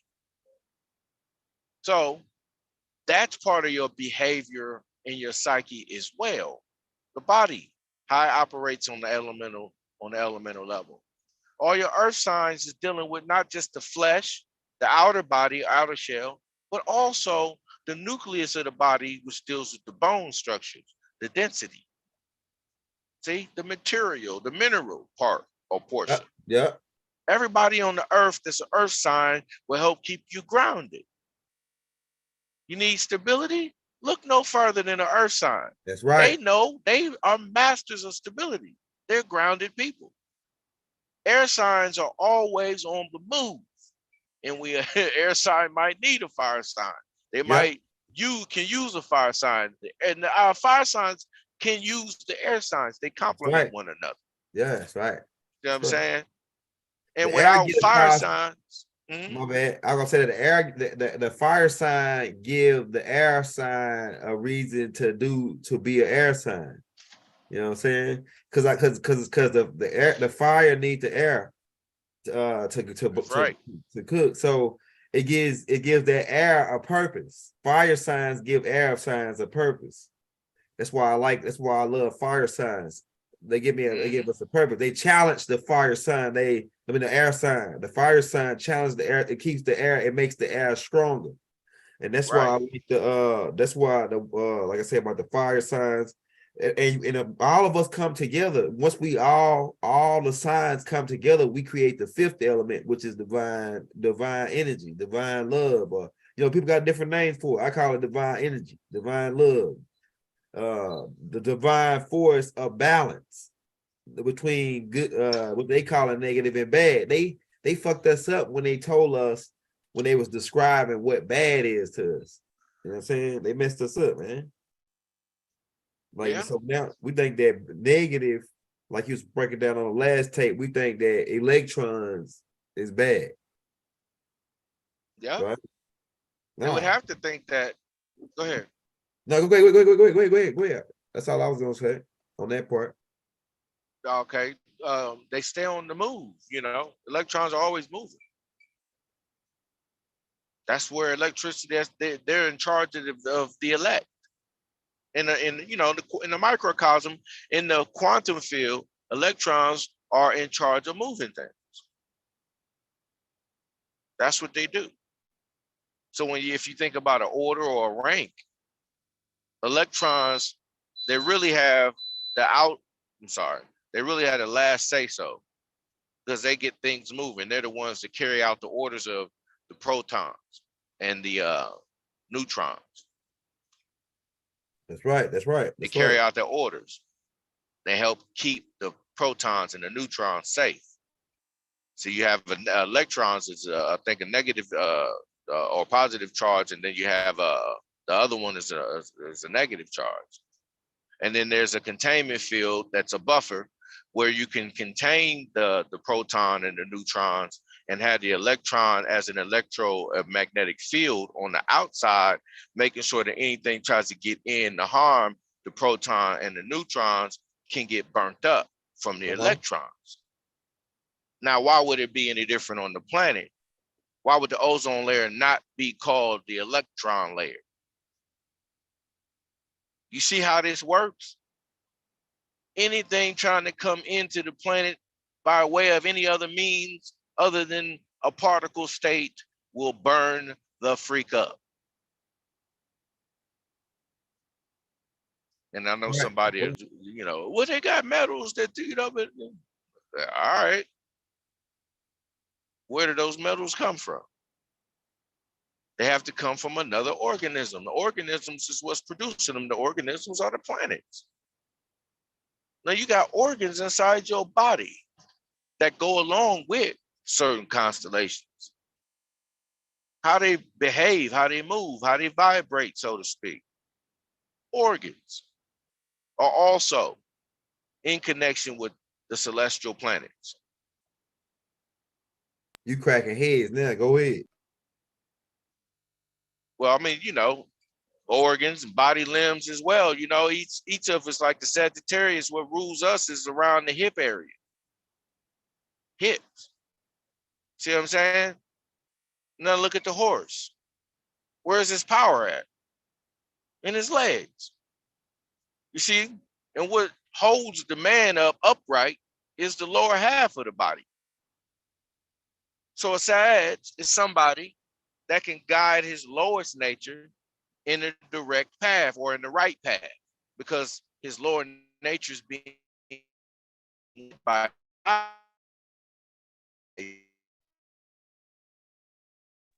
Hey, cut you out, 15. I was saying the Sagittarius as the centaur is a representation of the horse at the bottom and the man at the top, which means the man is guiding the animal, which means the higher self guides the lower self with the Sag zodiac sign. Now, I'm not saying Sag just can't do nothing stupid. No, that ain't what I'm saying, man. I'm saying Sagittarius have a unique advantage at controlling their lower half. Yeah, you might think they're not in control of it, but they are. And we usually make reasonable beings. So, and I get it along. Mm-hmm. Hey, they want you to go in on the Virgo because we got a whole bunch of Virgos in here. They want to hear what you got on the Virgo. We got like about 25 Virgins, Virgo, and Verge. On the verge, right? On the horizon of something new. Virgos are very creative and they love to help make other people better with their creativity. But they're virgins. So they got plenty of creative ideas, but they're scared to get any of them started. Go ahead. So other signs complement the Virgos to help them put all of that creativity that they have that they want to give birth to. that's on the verge of exploding right out of them because of the Virgo constellation, right? This is a Western philosophy.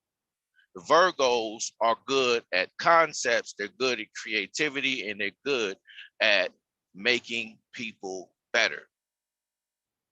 Now, when it comes to themselves, they're like an egg. All of that potential is held in until they get around somebody they want to share it with.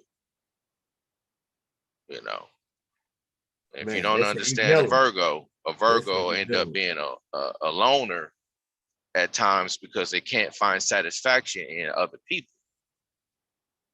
You know, they got to be satisfied. You know, I know a couple of Virgos, and I know 3 different types. I know one that is a successful family Virgo.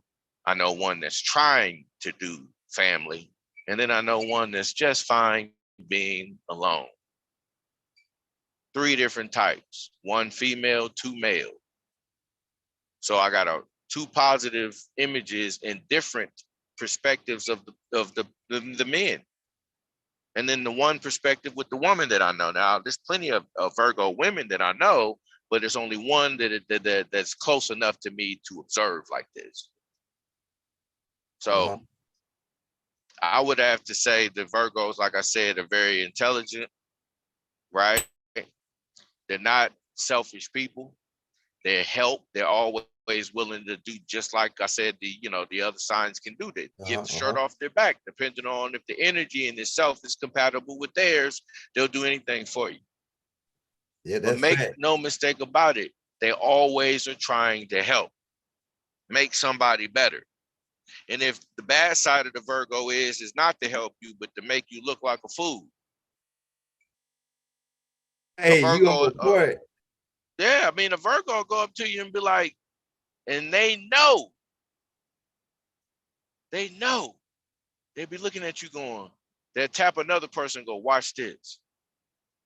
And then they'll go over to the person that they, want you to watch.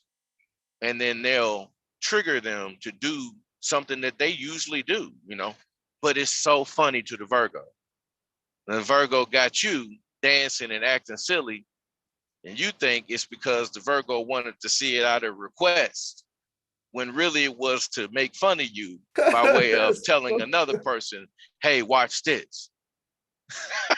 Hey, so they know how to make you a sideshow now. A Virgo will get a game started, and before they full-fledged, and I ain't talking about any game, I'm talking about just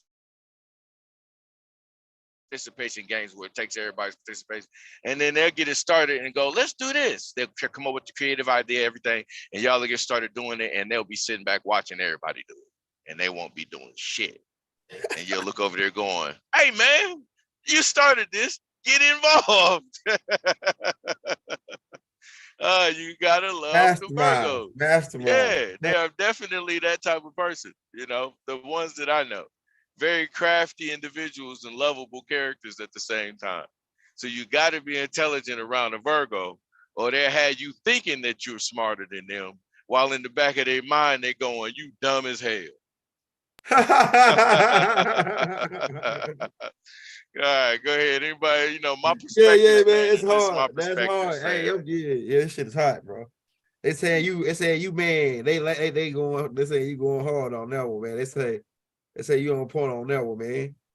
All right, they say, okay, Capricorns. My guys got a couple Capricorns. Hey, shout out my Capricorn. Got a whole bunch of female Capricorns. Say, could you go in on the Capricorn? Yes, hold on. Okay, all right. Let me go back. I gotta plug my phone up. Okay. We got y'all Capricorns. We already went in on the Sag earlier. You know what I'm saying? We connected it, but this right here going hard. We got a lot of people on this joint. This is going hard. Hey, bro, how about hit that like button if you're in the system? If my phone dies, I got you. Right back on. Yeah, I got you. I'm looking at the percentage here. Let me go in. I can go in. Battery saver real quick. All right.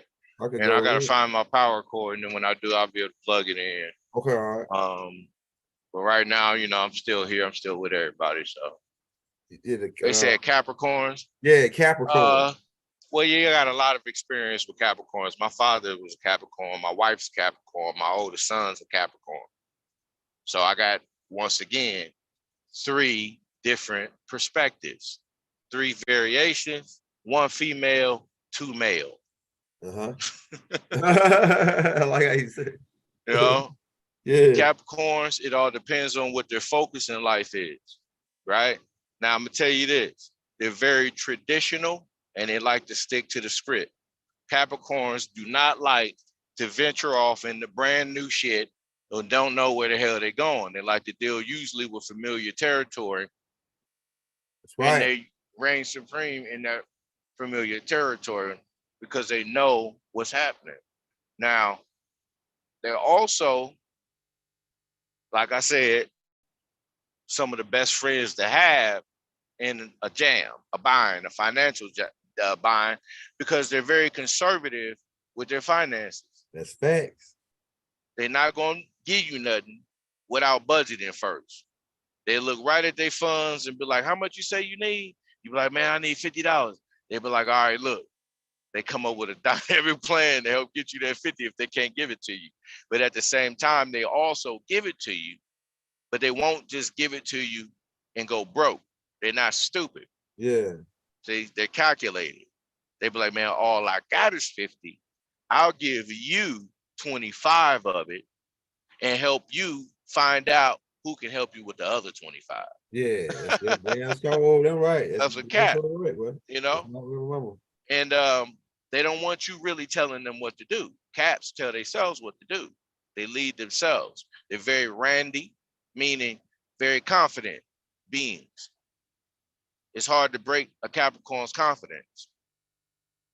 It's hard to break a goat's confidence. You can't. And most of the Capricorns that I know, dealing with the trait of the needs, physically, dealing with the body, y'all have to tend more to y'all's needs, right?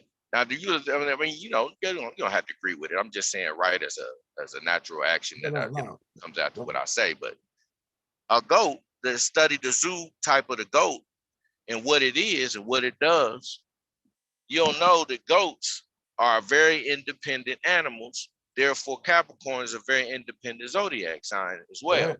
That's right. In its own right. But Capricorns always think of themselves at the top of the mountain or envision themselves reaching the top of the mountain. And they constantly go for their goals their entire life. Right. That's damn true. And they always setting goals, always short-term goals, long-term goals. If you don't know any better, a Capricorn would be so engaged in their career and goals and things that they won't even be thinking about you. You got to constantly remind them, hey, I'm important too. They get engaged in their focus. They're driven, very driven.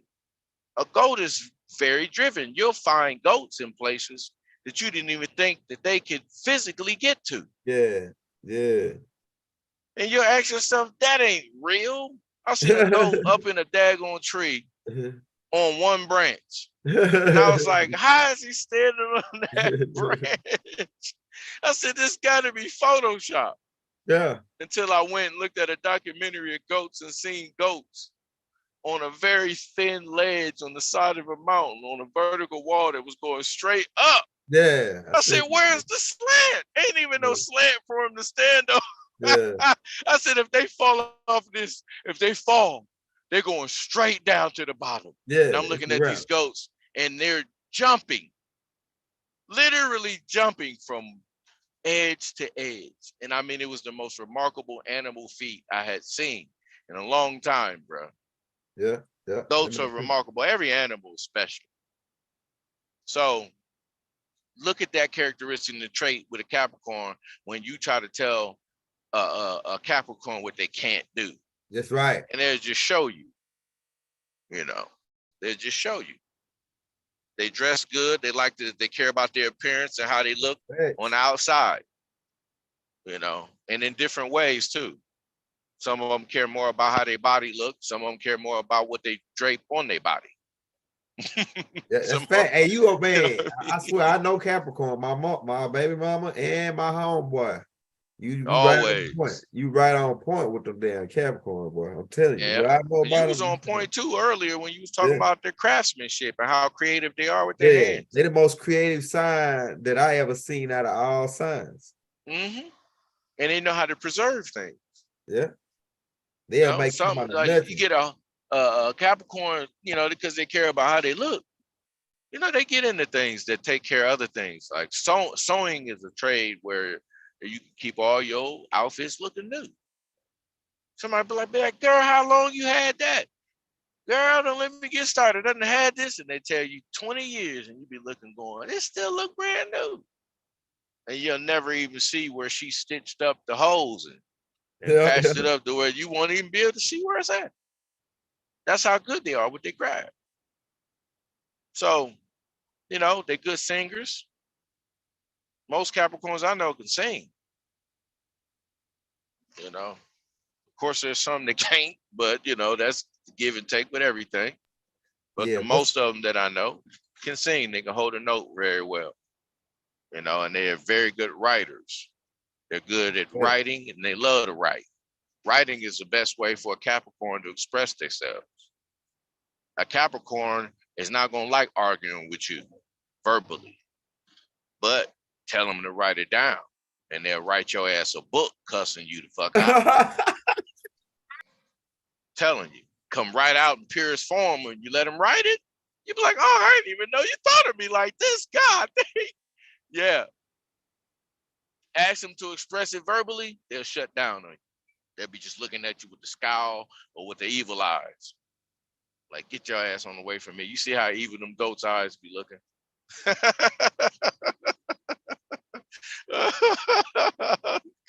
I'm telling Goats have some weird looking pupils, you know, but they got that gaze, you know, or stare.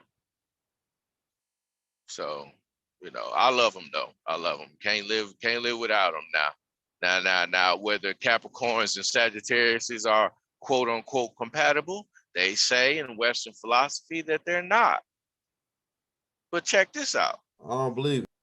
Check this out. There's a reason why you can say you don't believe it and you'd be accurate because you can prove it otherwise. Me and my wife, I'm a Sag, she's a Capricorn. But in Eastern philosophy, me and her are of the same zodiac, damn near. I'm sorry, not Eastern philosophy, ancient Egyptian philosophy of the Dendera and the zodiac. That's The right. first zodiac sign of the ancient Egyptian zodiac is the Nile. And there's, I think, 2 placements for each one. So in each zodiac sign for the ancient Egyptians, you can be at one end of the year and another, and both of y'all will be the same.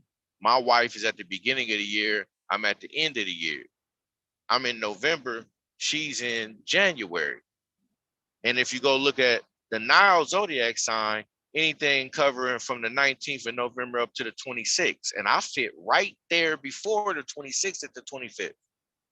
So my wife's is the 7th of January, and anything I think from the 1st of January up to I think it's like the 11th or 12th, might be somewhere closer to 19th, is the Nile. So the Nile is the energy or representation of ancient Egypt that gave birth to my energy from that philosophy. And then from the Asian philosophy is the water tiger. Water is in it, letting me know that Asian philosophy is closely related to the ancient Egyptian philosophies.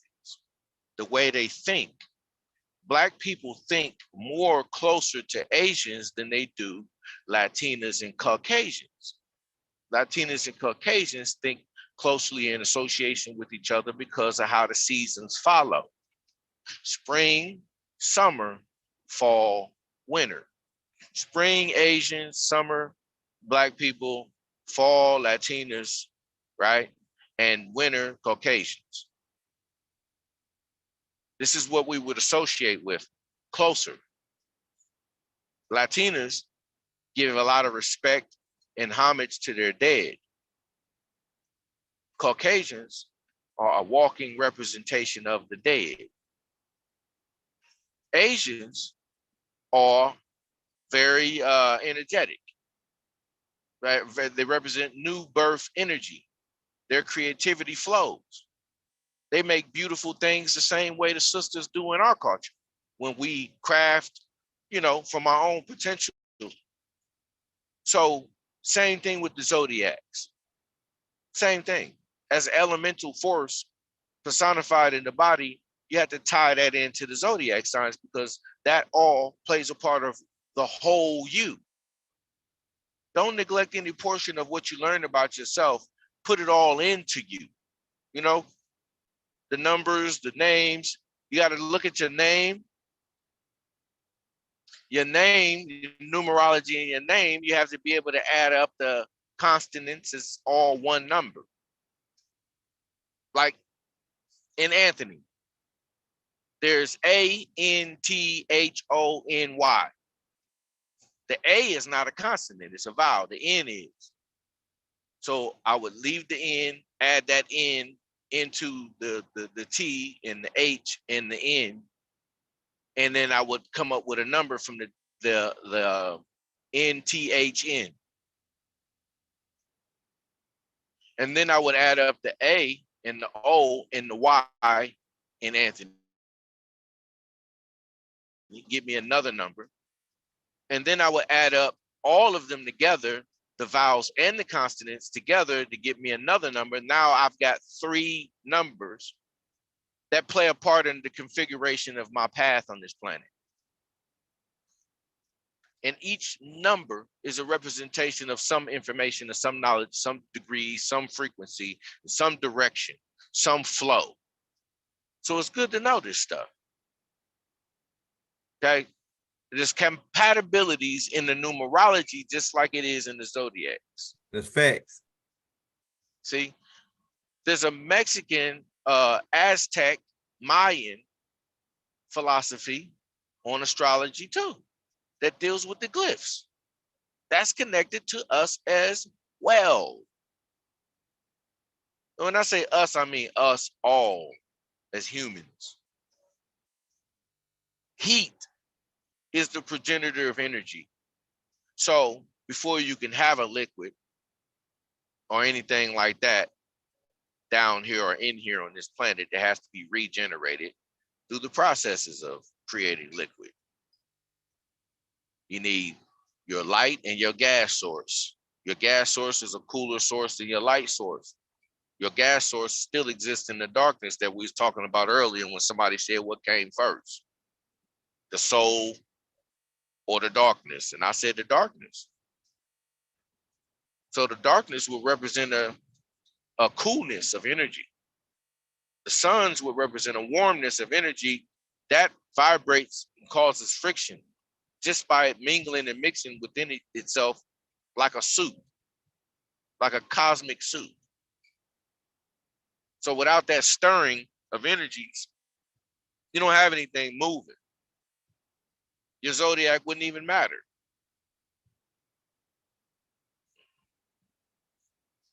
I'm ready for any other questions, bro. Oh yeah. Hey, we right. This one right here going harder. Like, we got more people up in this joint. This joint is lit. All right. So it says number has gender. Okay, so they want to know how would they go about looking at. I can get online and do it, and you can show them. They want to know how would they go by like say their birthday. How would they go by finding they number? They like your number is 9, right? How would they go about finding they number, their life path number? It's as simple as they make everything easy in the age of Aquarius. It's the age of information, so information is poured out from everywhere. Everywhere. You just got to be willing to accept it. Go to Google Play Store. Okay. Download an app that deals with numerology. The numerology app also deals with astrology. So when you download that app, you'll be able to put your birth date in, your name in, the time, your birth certificate, all that information in, and then it will calculate it for you. Okay. All right. Damn. Then you'll be able to see your chart. you'll see exactly where your energy came in at. The amalgamations of energies that are in you, you'll see all of that in your chart. And the apps will show you this. And yes, they are accurate. I've used them. And there's one for the Mayan astrology. There's one for the Asian Eastern astrology. There's an app for the Western astrology. There's one for I don't know about the ancient Egyptian one. We would have to create one like that, or they might have one over in the Middle East, but not that I know of yet on Google Play Store for Egypt.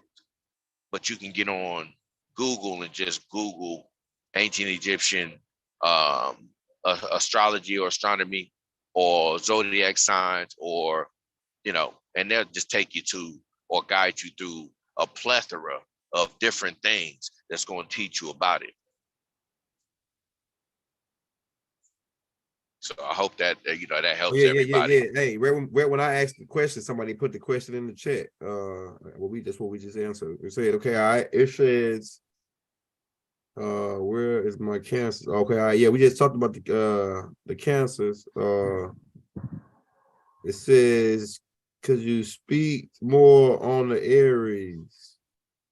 A little bit more on the Aries. I think we touched on the Aries a little bit. We touched on the Aries. That's all right. I can. Yeah, go ahead. Hey, we good. It's the cardinal zodiac sign. It's actually the first, number one, numero uno zodiac sign. It also lets you know why we represented Amun as the ram's head, because the ram is the first of the zodiac signs. So the supreme or head deity in our culture was Amun. The ram, the example of the ram is the original natural shepherd of the flock. Each ram starts out as a what? Lamb. Lambs are males from birth. A lot of the other sheep, that are female, it's like a matriarchal type of society with sheep or with rams and lambs. But at the same time, it's the patriarch that protects and provides, because without that ram, they ain't gonna be able to reproduce the sheep. So the ram and the Aries, you're liable to see Aries with a lot of children. You're liable to see Aries making, having, a lot of girls, a lot of women in their life. You know what I'm saying? And they also are ruled by that Mars energy. If you're a life path number 9 like me, you would be compatible with Aries as well, because life path number 9s are also ruled by Mars energy. So, as not as an Aries, but I know Aries and know about the Aries. If you are an Aries, I would tell you to do more studying on the ram and the images of Amun. You see, Amun. When you deal with Sekhmet or Ra, you're dealing with the Leo at a time when the planet in itself was dealing with the Leo constellation energy, and the information that came to us in the physical state at that time was Leo intelligence. Now that we're in the age of Aquarius, we have Aquarian intelligence coming through. It's the energies that exist in the air. The Aries age was the spark of the ages. This is exactly why in the Hebrews, analogy of life, they deal with shepherds all the time. They have to have a leader of the flock because they're stuck in the Aries age of thought. They didn't make it out. Each age brings in what? A new wave of thought, a new wave of thinking, a new wave of information, production, processing information. We're supposed to be getting smarter with each age. Now we keep going clockwise around to each age. So we have come around to each age at least 3 times. And we're about to do it a 4th time. That's what the 24 or 26,000 year period of equinoxes is about, because we have to pass by these constellations and pick up information and data. And we've been growing and developing down here ever since. And the Aries started it. So they're the leader of the zodiac signs. Amen is the supreme leader, supreme God. But that's the representation of Amen from my perspective. Aries. Aries in the Roman mythology or the Roman perspective is Zeus's son. But then you have to ask, who the hell is Zeus in the ancient Egyptian mythology? Right. It's, you know, Zeus wears a ram's head in the Roman mythology. Did you know that? So they copied Amen. Our zodiac signs in the star constellation is what give us most of our drive to have religions. In the Piscean age that we just left out of, everybody was Christians. And if you wasn't a Christian, the Piscean energy would kill you. That's what the Piscean age brought in, belief. Belief in emotionalism. If you make me feel bad, I'll chop your head off. That was happening throughout the entire Pisces age. There was the good side of it and the bad side of it. But it was an emotionally controlled age because emotions are usually controlled through the flow of liquid or water. Emotions are flowing like water, like all other energy could be connected to water and how it flows.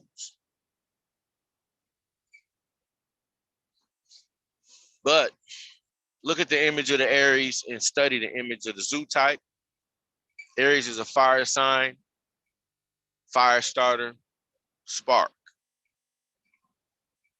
Aries back in the Spartan days would have been great warriors. That's why Aries is related to Mars. Mars is the word war too. Mars is also the word ram. Ram or REM, REM, also deals with memory. People who are Aries got good memories. Most of them that I know anyway. And they're always willing to take charge. And that's exactly what a ram does. Charge right into your ass. That's a fact, man. I saw some Aries do that, man.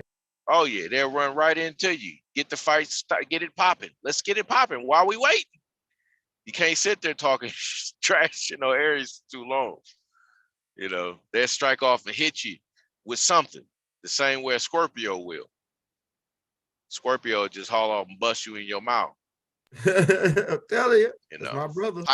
Pisces, same thing. Pisces are emotional, so they like to get it going too before they get too hot-headed. The Pisces be to killed your ass behind some emotion.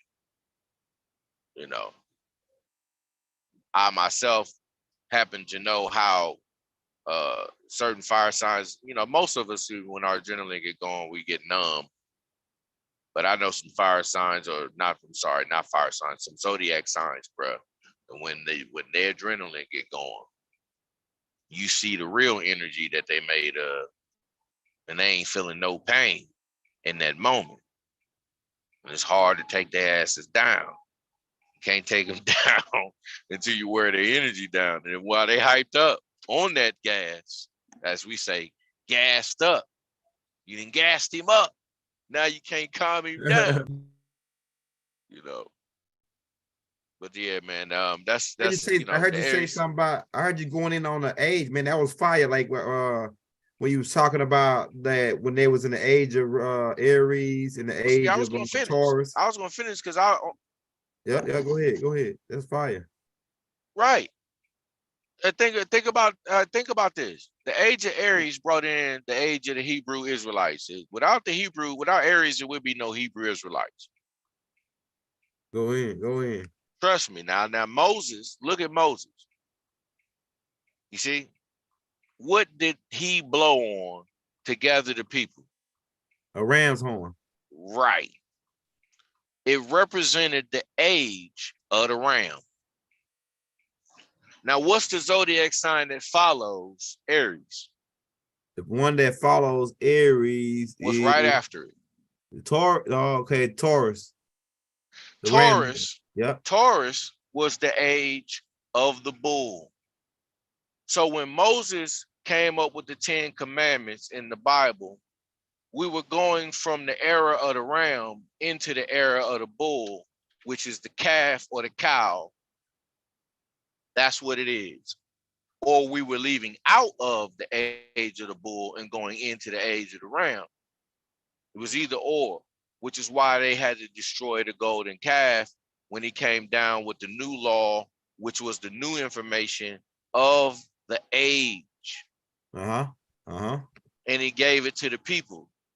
But the people that didn't want to lose or step out of the old age, which is probably I think the bull came before the ram, big bro. Yeah. So maybe going this way. We're going this way. 15. Yeah. But there was 2 eras of the ram. That's what I'm saying. The second era of the ram was the Moses era. The early era of the ram was the Ammon era. So the second phase of the ram era was Moses. That's where that storyline comes from. Then a Jesus ram's horn. Yes. Jesus was Pisces era. Dealing with, the water, the two fish, and the yin and yang equilibrium. And you got to deal with the Aries and the Taurus, and then you deal with the bull. Then you deal with the knowledge of the bull, the industry of the bull, and the cow, and the industry of the cow, the beef, the knowledge that came in with it, where we what was they calling it, a vow, a creature or beast, where you had to eat something with uncloven hooves or something like that. They say in the Bible about the food that we're supposed to eat. Yeah, that's right. So our meal plan changed with the era. Our meal plan, what we eat, changes with our migration, and that comes in the knowledge and information of what to do in these ages and eras comes from that age. Yep, they ate a lot of fish in Pisces. Now we drinking more. We need to drink more water. We need to drink more water. Facts. They were, Jesus dealt with the 2 fish and the fishermen and the carpentry and all of this stuff. That's Piscean era information. Leaving out of the Piscean era is what we're doing now, which is why I keep telling people to let go of Christianity. If you don't let go of Christianity and go into the Aquarian information age, you will not be intelligent enough to survive. So you'll need a new body. You'll need a new body. The age will produce a new body for you. If you pass in the old body, you'll be reborn in the new age with the new body, the new concepts, new information, new way of life. Therefore, everything is new for you. Now, this is ongoing. See? And you know what I see too? I see that once we get out of this once we get all this information, we'll go into the independent phase where we'll be back in our right civilization and we'll be independent as a planet going into the Capricorn phase. We in the stage right now where we learning so we can break off from these so-called higher gods that will control this religion and all this shit. We breaking off of that to where we getting down all the information we need to go into the independent phase, which is the Capricorn. I'm starting to see how you're going with it. This is going to be fire. This is fire. That's right. The next phase, the next age, and the next era is Capricorn. It comes after. No, Capricorn comes before Aquarius. So I don't know, in the rotation in the Western philosophy anyway. Because I know the birthdays is lined up. Capricorns is now. We're in the energy of Capricorn in December. Going at December 22nd. That's right. You're right. And then Aquarius follows. So we're in the age of Aquarius. I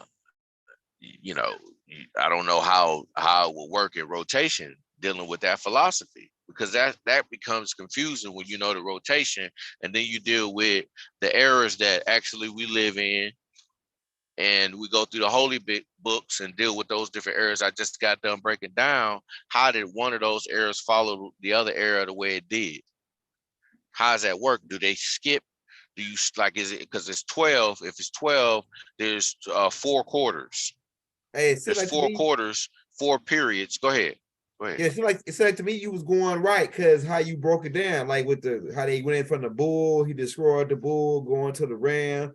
I think how I just noticed it. Yeah. I mean, think about it. It had to be in the bull era, or it had to been the psychology or knowledge and information from the bull era. Hawthorne. The Hawthorne. Yeah, Hathor, bull Yep. era, right? Yep. The Yep. woman's hips and area, her ovaries and her uterus and stuff is shaped like a bull head, when the bull head has nothing on it and it's just a bone structure. Uh-huh. See? So she's the great cow. Her head, the cow's head, is the woman's pelvic area in just bone state when you look at it. Yeah, he's The right. shape is all I'm looking at. I'm looking at the shape. We're talking about geometry here, the shape of it, the dimensions of it. So she's the great mother. The great mother is in representation of the great cow, and that area of the bull brought in that knowledge. And now when you deal with somebody like the Pope was exercising bull knowledge during the Piscean era. Respect. When he wrote, or she wrote, or they wrote the papal bull. Cool. That's right. You crack Every era brought in a change in information and use of information and extra amounts of knowledge. So people are going to be born with skills for the Aquarian age in this day and time. All of the old stuff will be blown away with the air sign of Aquarius. Aquarius is going to blow all that shit out the water. I've been trying to prepare people for the age of Aquarius with my knowledge of, not knowledge of, but my perspective of air. I've been doing it, trying to make sure everybody know, because they're going to let you know the foundation of, of what we are and what runs things and what moves things, man. The wind. And we've been knowing because there's always been or already have been an Aquarian age we lived through. That's why the Native Americans, they stay on the knowledge of the Aquarian age that was once before. They maintained and retained the knowledge. Every age brings in information, man. Every age, and you'll be able to see it throughout every cultural expression. Now that I've said it, you'll be able to see it. You'll identify it now, if you haven't been able to before. Every zodiac sign and every age has one. Now, if there's a Sagittarian era, I can guarantee you in the Sagittarian era is when they was, start thinking about unicorns and cyclopses and shit, and you think about mythical creatures and wizards and mages and magic and sorcery and all that was probably the psychology back then.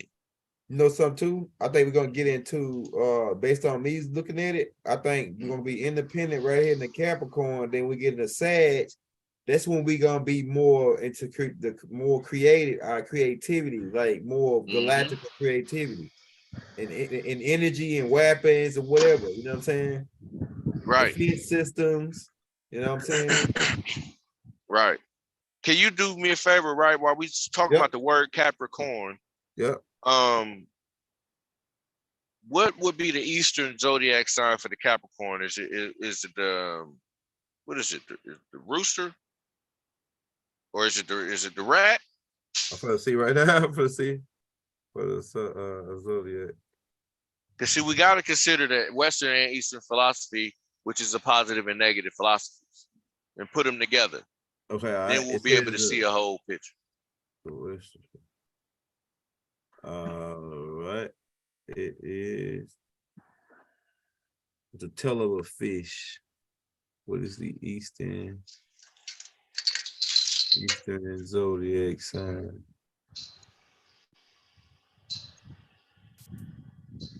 Or Capricorns. Let's see. It is. I think it's still. It's like more of a goat with a like a fish tail. No, that's the Capricorn zodiac sign right there. Oh, okay, all right. I'm talking about the it's just a symbol. It's just like a symbol, like a star constellation. It's shaped like the star constellation.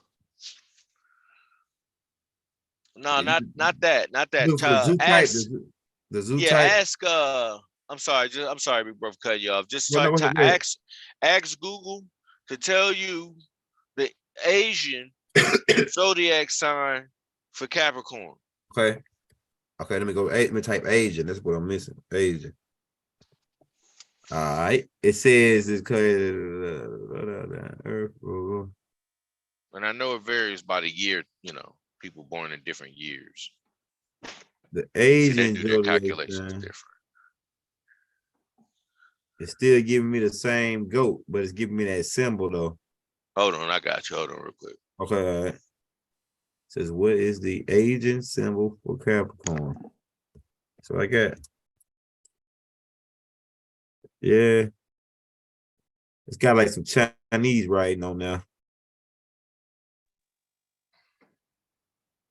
What to know about Capricorn zodiac sign? Oh, it's a dragon?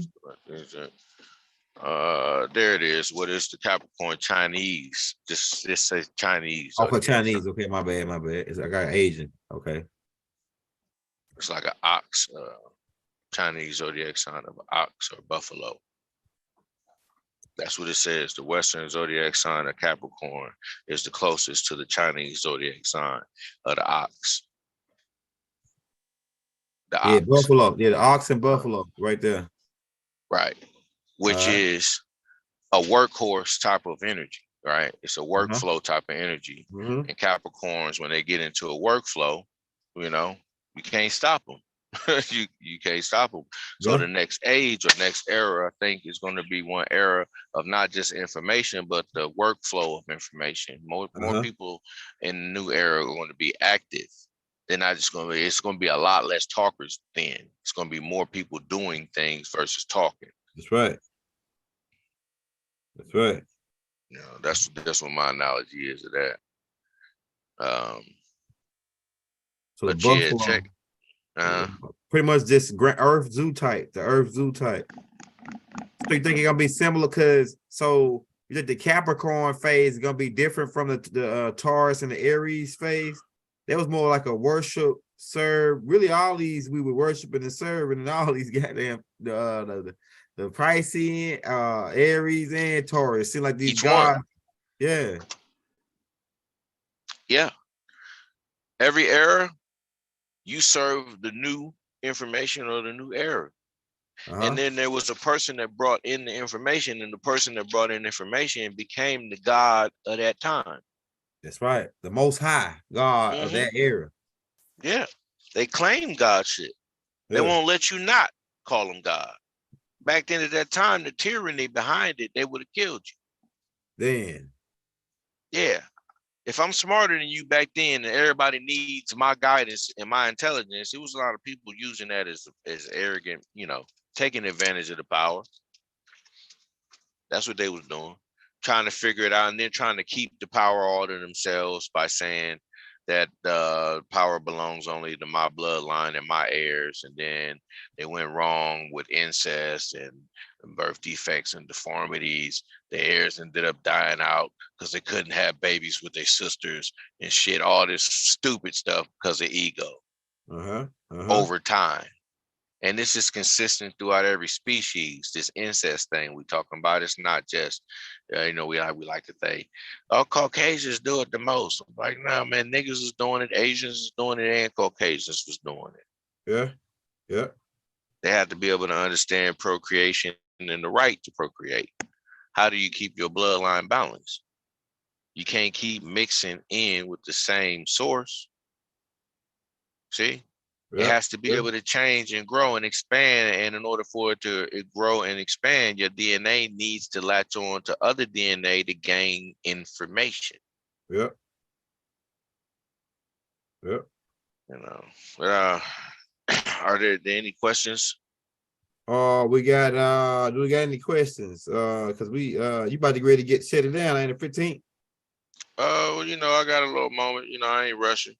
Okay, and I want to tell everybody that sent me any donations tonight, thank you from, my whole heart. I ain't gonna say the bottom of it, but thank you. I appreciate you. Shout out everybody that hooked them up. You want to hook the brother, the 15 elder up. We dropped this cash app in the link. This right here light, man, because we usually did a 22-hour class one time, man. So we just it's light. You know what I'm saying? But certain subjects, man, you can talk about forever because as yeah, long as you're talking about them, they'll lead you into other, parts of the discussion. And yeah, therefore, we can keep expanding and expanding and expanding, which is in the conversation we say expound, uh-huh. you know. Man, I got a question for you, man. So going back to the Aquarian age, since because everybody like to talk about what we did, we like that. We don't want to talk about no Capricorn. We in the Aquarius. Let's talk about that, right? So since we in the Aquarian age, and the information is coming in, and I see that a lot of people ain't going to church no more, man. The church is starting to look lighter and lighter every time you look on TV or go to my family church. People started it's like something clicked in their head to say this right here ain't right. This like That's this right. something ain't right about this. That's the Pisces energy. Uh-huh. Fading. It's Uh-huh. fading. Yeah. It has to dissipate. That's what energy does. It dissipates. It starts out as a cloud of smoke, and then it just fades out, and then you see it spreading out to where you can't see it no more. This is what energy is doing right now. So, yeah, there won't be any more people agreeing with that. And if they do, those people are going to be gathered up by other Piscean gods, and they're going to ruin those people. Man. Yeah, you just said a whole bunch right there. Because they still in the yin and yang, good and bad, God and the devil. We that's why what I told everybody. I said the stuff 15 putting out really is Aquarian information. It's the oneness. It's the new information that we got to go into. We finishing off the last Piscean God versus God, the Clash of the Titans. Yin and yang and black and white and racism. Racism was part of the Piscean age. I'm telling you, that's right. It's about black and white and color and all this. That's going out. And if you still racist when going to this Aquarian age, you got to do dying off. That's why all the race, like the Queen Elizabeth and all of them, they dying off. All the racist people that were running the country, running the world, they fading out because of we going to the Aquarian age. They fading all the way out. You can't be racist no more. You can't hate nobody just for that's primitive. You can't look at nobody and hate them because of what they look like. It's definitely primitive. Yeah. And ain't nothing wrong with prime. Ain't nothing wrong with it. But if you want to be first, it's going to be a bunch of numbers always stacked on top of your number one. 9 is at the top. 1 is at the bottom. All right. You just fucking they don't they don't understand that. Now, 9 is at the top, 1 is at the bottom. Want to be high in your knowledge and intelligence? Go with the 9 information. If you think you're the one, then you at the bottom. You don't really get it.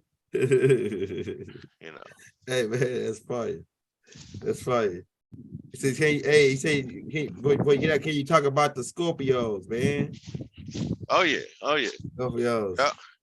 This like I said, it's a zoo type, and there's an energy that comes with the expression or symbolism of the zoo type. What do Scorpios do? What do Scorpions do? What does the goddess or god represented in that mythology do? You see what I'm saying? Go to the etymology of the word Scorpio or scorpion, because it seems like Scorpio is the etymology of scorpion.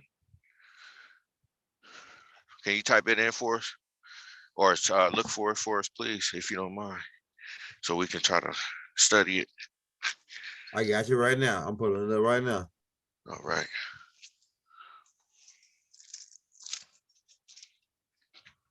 Hold up.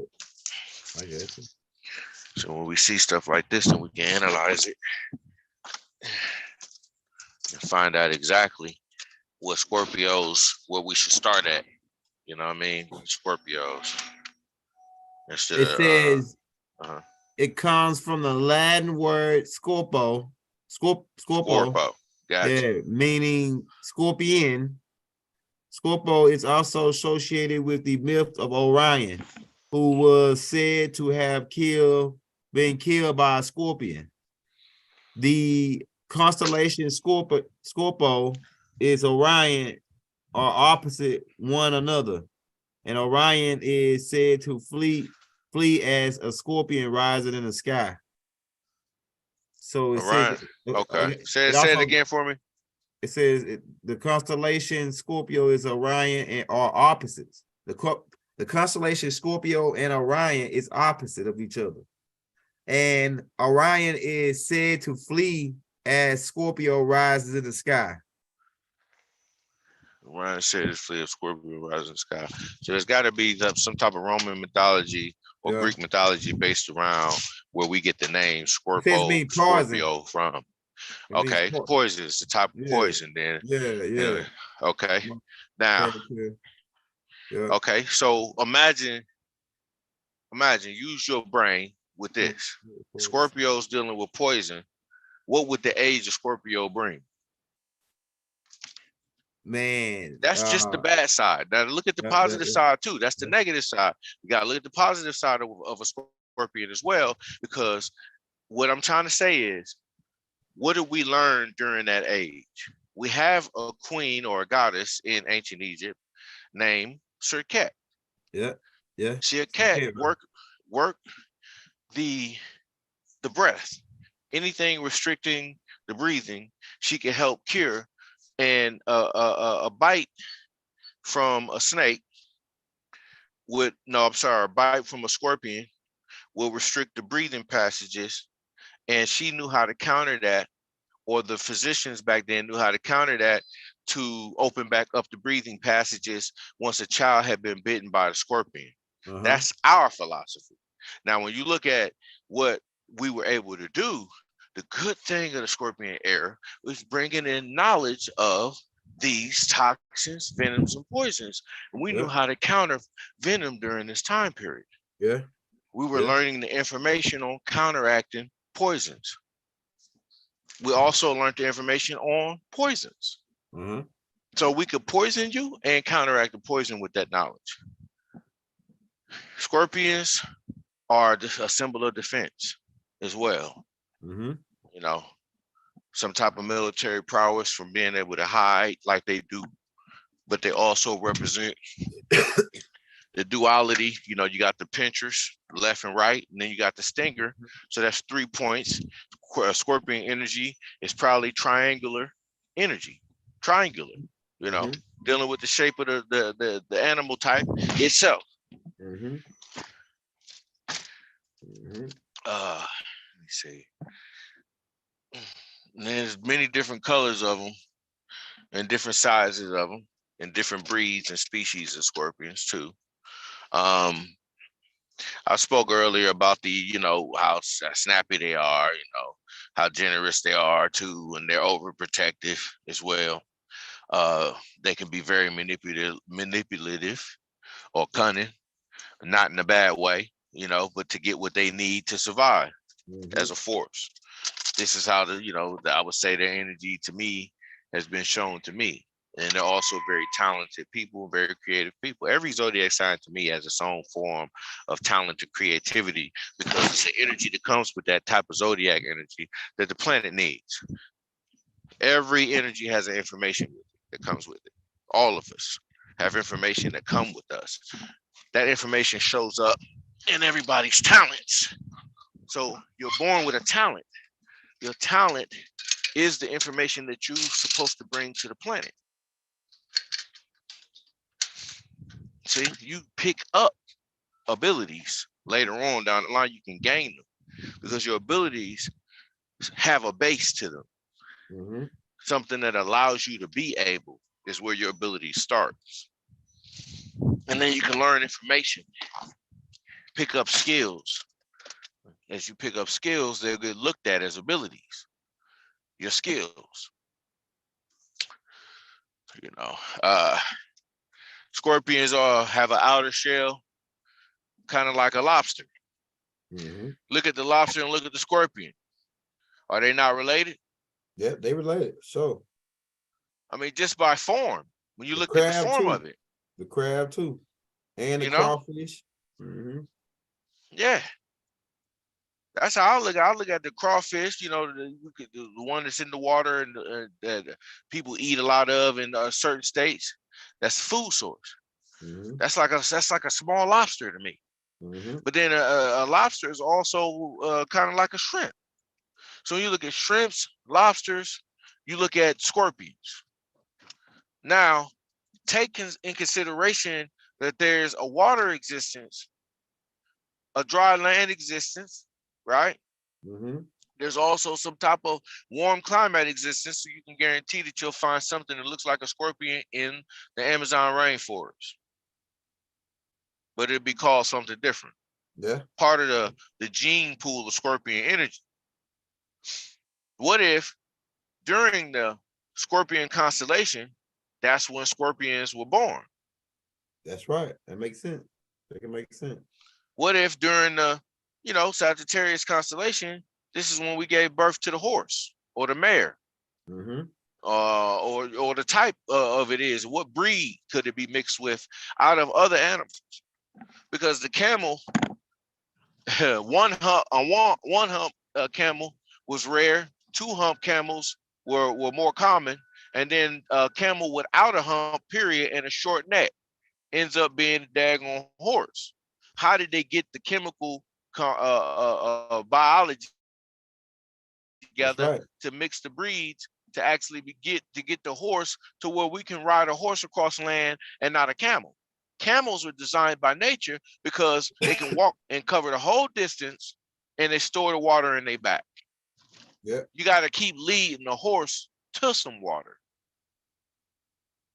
So one breed begot another breed. As we gained in intelligence, this is how we were able to progress and spread out and expand as a type of intelligence in the cosmos. We're cosmic intelligence, man. That's why I say we're energy. We're pure energy. Excuse me. Riding a physical form. Go ahead, big brother. Some people say it too. Also, it says since we're going in this Aquarian age, and it's hard to tell, like, for people to lie in this age. Like, everything is being exposed. All the people, like all the dirt being pulled out. Like, say it could be in representation of the vase. It's all like a whole bunch of dirty water. So he pouring it out, and then he can put some new water in that joint. You know what I'm saying? So all the dirty shit and dirty Moors and everybody get pointed out now, because we ain't hear nothing about no dirty Moors really hard. We heard about it, but it wasn't like now. It's like it's out there now. It's out there who did it. So it's a lot of shit information is coming out. If you doing bad, it's coming out. Like, you know what I'm saying? People being exposed. This is the exposed era. That's right. I remember when I was at I worked at a hospital, and I'm gonna save this funny shit for my next stand-up comedy. Yeah, but I'm gonna tell it now. Hey, it was this. I worked at this hospital called Baylor Heart Center, and they did heart surgery up there though. But these two guys, same-sex guys, they was dating each other, white and a black dude, and the black dude was cheating on the white dude with another white dude, and they were using, like the slippery shit, the YJ or KY or whatever, but the dude switched it out with super glue. Because the dude know he was cheating and using it. Oh, my goodness. Yeah, he switched it out with super glue, right? So, and I don't know how he did it, but so the dude used the super glue and got stuck in the dude. And and the dude took pictures of him and everything. And, I'm gonna fucking blackmail the hell out of, they was going. He followed him all the way to the hospital talking shit. They rolled in the ambulance stuck in each other. The dude was stuck in the other dude, and they rolled him in there, man. They had to take surgery to get that dude out of the other dude. I'm telling you, man. So I didn't see it's some Jerry Springer's really changed everything when he started coming out with his, we never even knew nothing about a lot of the stuff that was going on, like the women that looked like, man, it was a lot of stuff that was going on that we never even seen to Jerry Springer. Jerry Springer fucked us up, man. I'm telling you. And so I seen that. I seen it happened to a husband and a wife. Well, the husband was cheating. I saw that happen. Stuck together at the hospital. It's working at the hospital. You see a lot of shit, man. And then I saw how they treat the dead, and I was like, man, this is messed up how they treat the dead at the hospital. You know what I'm saying? how they just when you die, they just roll you down now, like it ain't like fuck it, fuck them, like how they treat the dead, and it's like they was egging on the dead, like like in the hospital, it seemed like they wanted you to die.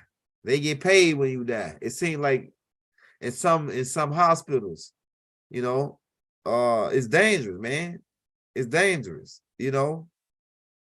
Uh, and I'm tying this back into the Zodiac thing. When you go to a hospital, man, we need to get more educated. That's why I say, like, I heard 15 say that the hospital and all that finna go away. The schools, we ain't gonna really need schools no more because of this new Aquarian air phase. People gonna be naturally intelligent, like my boy, Hakeem. This dude, I bet if he was able to take an IQ test, his shit would be like, he like at least 7 to 8 years old in the way his mind in his intelligence. I'm telling you, he way more off the charts. He surprised me every single day how he learned so fast. And I know what it is. It's different because when I was coming up, we didn't have computers. We didn't have laptops and all that shit, right? The tablets, like 15 was saying, he said, I was against taking the shit from the kids, right? We didn't have none of that. So they coming into an era right into electronics, and they just going right on the tablet and fucking finding shit. Like, man, I'm telling you, like I get Hakeem to come in here right now, and I could turn my phone completely off and tell him, hey, let me hear that poll, Hakeem, let me hear that poll. He gonna turn the phone on, unlock it, type in Young Elder on YouTube, and then go to my playlist and then play the Lambo Poe freestyle. Nigga, I swear to God, I can make him do it right now. And I was like, how the hell is he do? How the hell this nigga too? How is he going and doing this? Like but I know how he did it. He be sitting out in my lap watching me work my phone, and he memorized what I'm doing, and then he go back and mimic it. And that's how he figured out how to do it. And then once he do it 2 or 3 times, he got it down himself. That's how the kids learn it. They learn it from us. So if we dumb as hell, what you think the kids gonna be? You know what I'm saying? If we dumb as hell, we gotta be more intelligent. You know what I'm saying? If the kid learning from you and you don't know shit, what the kid gonna learn? You know what I'm saying? So hey, we gotta get more intelligent, man. Hey, my bad for going off though, 15. Yeah, but we got to get more intelligent, man, than this time in the Aquarian age. The kids are ready to absorb the information from their parents. The kids are ready, especially the young babies. The babies are ready to absorb the information from their parents. But like a lot of parents are not intelligent. They still talking about fucking the Piscean era, going to church, and you got to believe in Jesus, and you better go to hell. You're gonna go to hell, man. That's primitive thinking, bro. We in a whole nother age right now. We behind, really. They trying to keep, it's some people here trying to keep us pulled into the Piscean, the yin and the yang. But those people get ready to fade out. They brain get ready to fade out, bro. They brain get ready to go to a vegetable, man. Because we going into this. That's right. I'm telling you. Bro. Yeah. They pulling us back into the Pisces, while those of us represent the positive force, pushing us into the Aquarian. Everybody that represent that Pisces energy is going to fight you tooth and nail to stay scared of religion. That's right. That's why I showed that video on my channel of that dude going, that pastor going, you going to hell. My wife going to hell. My kids going to hell. Everybody going to hell. Stop playing. That dude, he looked at the dude on the drugs. He's like, you going to be playing for a band in hell. I got to go watch that. Oh, my God. I got to go watch that. Hey, my nigga went off. I got to go watch. You can tell it was straight trauma, though. Like, dude had gone through so much torture and trauma in his life, not being able to figure out why people do crazy shit because he don't understand energy. So people that in the Pisces era dealing with belief, not knowledge. Belief was the main philosophy for that era. That's why we leaving the belief era and we're going into the you gotta know, you gotta think, you gotta start thinking for yourself era. You see? That's what we're dealing with here. Now, it created a lot of maniacs along the way because a lot of people wig out when the energy is coming in and they don't know how to process it. So they quote unquote lose their shit. And then you'll be looking around going, man, he used to be a good dude. Well, the energy that was coming in was too much information. He was getting all the downloads. It'll cause for you to be unstable if you're getting all the downloads. And you can't share none of the downloads with anybody that's willing to upload some of your downloads. So you find yourself out here thinking you know a bunch of shit that you got to tell people, and you don't really have to tell them, but you do have to learn it. Oh boy, I tell you, the freaks come out at night. Hey, the freaks I'm come out out here, at bro, on my way home. night. You know what I mean? And that positive energy that I got is going to attract negative energy. As soon as somebody see your ass smiling too much, they want to knock the smile off your face. What is you being too happy for, nigga? I know, I understand this. So I'll be looking at the black folks going, it's all right, brother. You ain't gotta be so intense with me. We both fire. So if we mix, we gonna burn some shit down. Let's not mix today. You want to be on fire time, I'm gonna be on soul time. Okay. I come at you with the warm energy, then I can convert your fire energy and I can calm it down from hot to warm and not cool you all the way down to a stupor. I don't want to numb you. I don't want to tell you to ignore your emotions. I want to teach you how to control and drive your emotions. Don't let me drive them. This is what we're going to learn how to do in this age. Once we learn the law together, that's that oneness that we talk about. One band, one sound, Right. one frequency, Right. one frequency, one movement is one unit, one verse. One verse is the universe, and that verse is the song that we all sing together in harmony. And we know damn well when we singing together, everybody got their tone of voice, all of it's being sung at once, and it sounds beautiful. But if you got niggas that don't know what key they're supposed to be in, then they can't get in the door. What that means is they can't get in through your ears. You're not going to listen to them. They're off key. They turn you off, tune you off, your focus leaves, and now you're looking at the choir going, please shut them up. But if they got skills and they singing in harmony, you have your tenor, your bass, your soprano, your alto, and they're all going to sing together. But they're all different what? Tones, vibrations. See? Make them sound good, make them work together. There's positive and negatives, meaning there's highs and lows. What's the lowest tone in the choir? It's the bass, ain't it? Yep. No, Bass. baritone is what they call it. Bare, right? When you bare, you butt naked. That's your bass. Bass is So the button. bass is, yeah, the bass is butt naked, and the bass will also get you butt naked. Look at Barry White. Now, how many women loved That's right. Barry White? The maestro, baby. That's right. Niggas know the deepness of a man's voice will get a woman moist. That's the bare naked bear. That's Bear. why that's why they like Fat Luther. Fat Luther had a deeper tone. Fat Luther. You know. Big Luther, yeah. You know what I mean? But this masculinity in bass, this masculinity in the baritone, you know. And you always need one in order to guide the rhythm, because the bass in the basis guides everything else. It lays a basis and a foundation for the music. Without the bass, who's gonna guide the rhythm? You got the drums, that's the beat.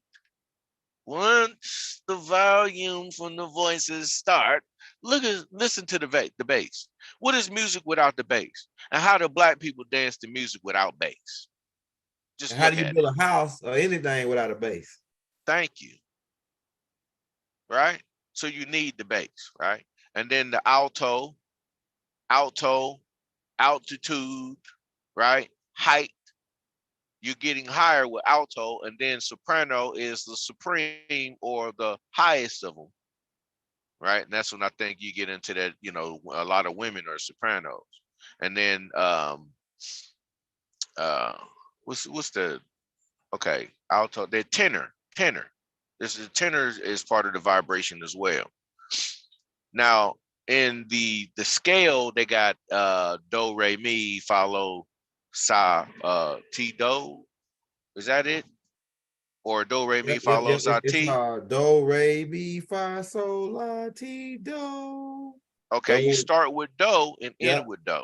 Yeah, that's how they got it. Right? You start with do and you're going to end with do. Yeah. All right, you're going to start out doing something and you're going to end doing something. Yeah. All of those other tones in the middle are motions to get to the next doing, which is why do would be at the beginning of the scale, even though we know the scale doesn't come from our concept, it comes from the French concept of the scale. But we accept it because French are still human beings. Right. See what I'm saying? So I can't, you know, they got their form of singing too. They know the scale of vibration. We know it too. So we play all those do, re, mi, fa, lo, sa, ti, dos together, and we got harmony. We'll make all of that electrical energy and potential work. Compatibility in the zodiac energies, learning zodiac energies, numerology energies, and there are all the energies that play a part in you, helps you end up reaching self-mastery. It helps you reach self-mastery. Right. So you got to know what the stars are saying.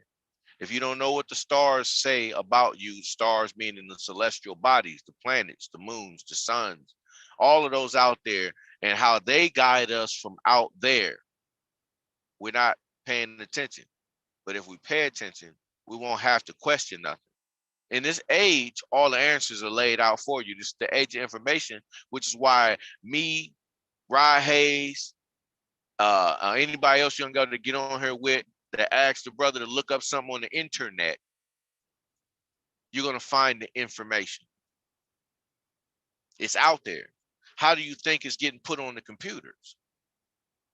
People are coming across the information and they're putting it on there, because I swear to you, 4 or 5 years ago, I could research something that just wasn't on there to research. And then after I tried to research it 6 times and wasn't nothing up there, somebody said, I'm going to put it out. They put the information out 2 years later. You feel me? 2 years later, somebody found it and put it out. And if they didn't, they put out a perception of it, a perspective of it. So at least they can start you out from a point of view. Your point of view starts usually with your point of interest. So if you're not interested, it don't matter what point I'm making, a young elder making, a Rod Hayes is making. You ain't gonna learn it. You have to be interested in information. Curious, they say. And if you're interested, it will cure us. So your curiosity carries you a long way, because you're going to learn due to your curiosity. You're going to pick up information due to your curiosity, because infants learn off of observation and curiosity. Curiosity causes them to look. Sound causes curiosity too, because they'll hear something. Smell causes curiosity because you'll smell something. So the senses are what cause curiosity. If you don't have any sense, you ain't going to be curious in nothing. You ain't going to be interested in nothing either. So try to have some good sense about yourself. And you can't have sense if you ain't into no science. See? And without science, there's no sense, and without sense, there's no change. Change and sense are the same thing when you are spending money, ain't they?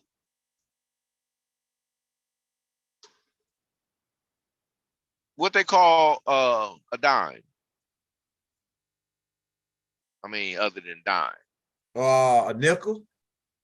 No, they call it 10 cents. No, I'm not a nickel, not a nickel. I'm thinking, man, my bad.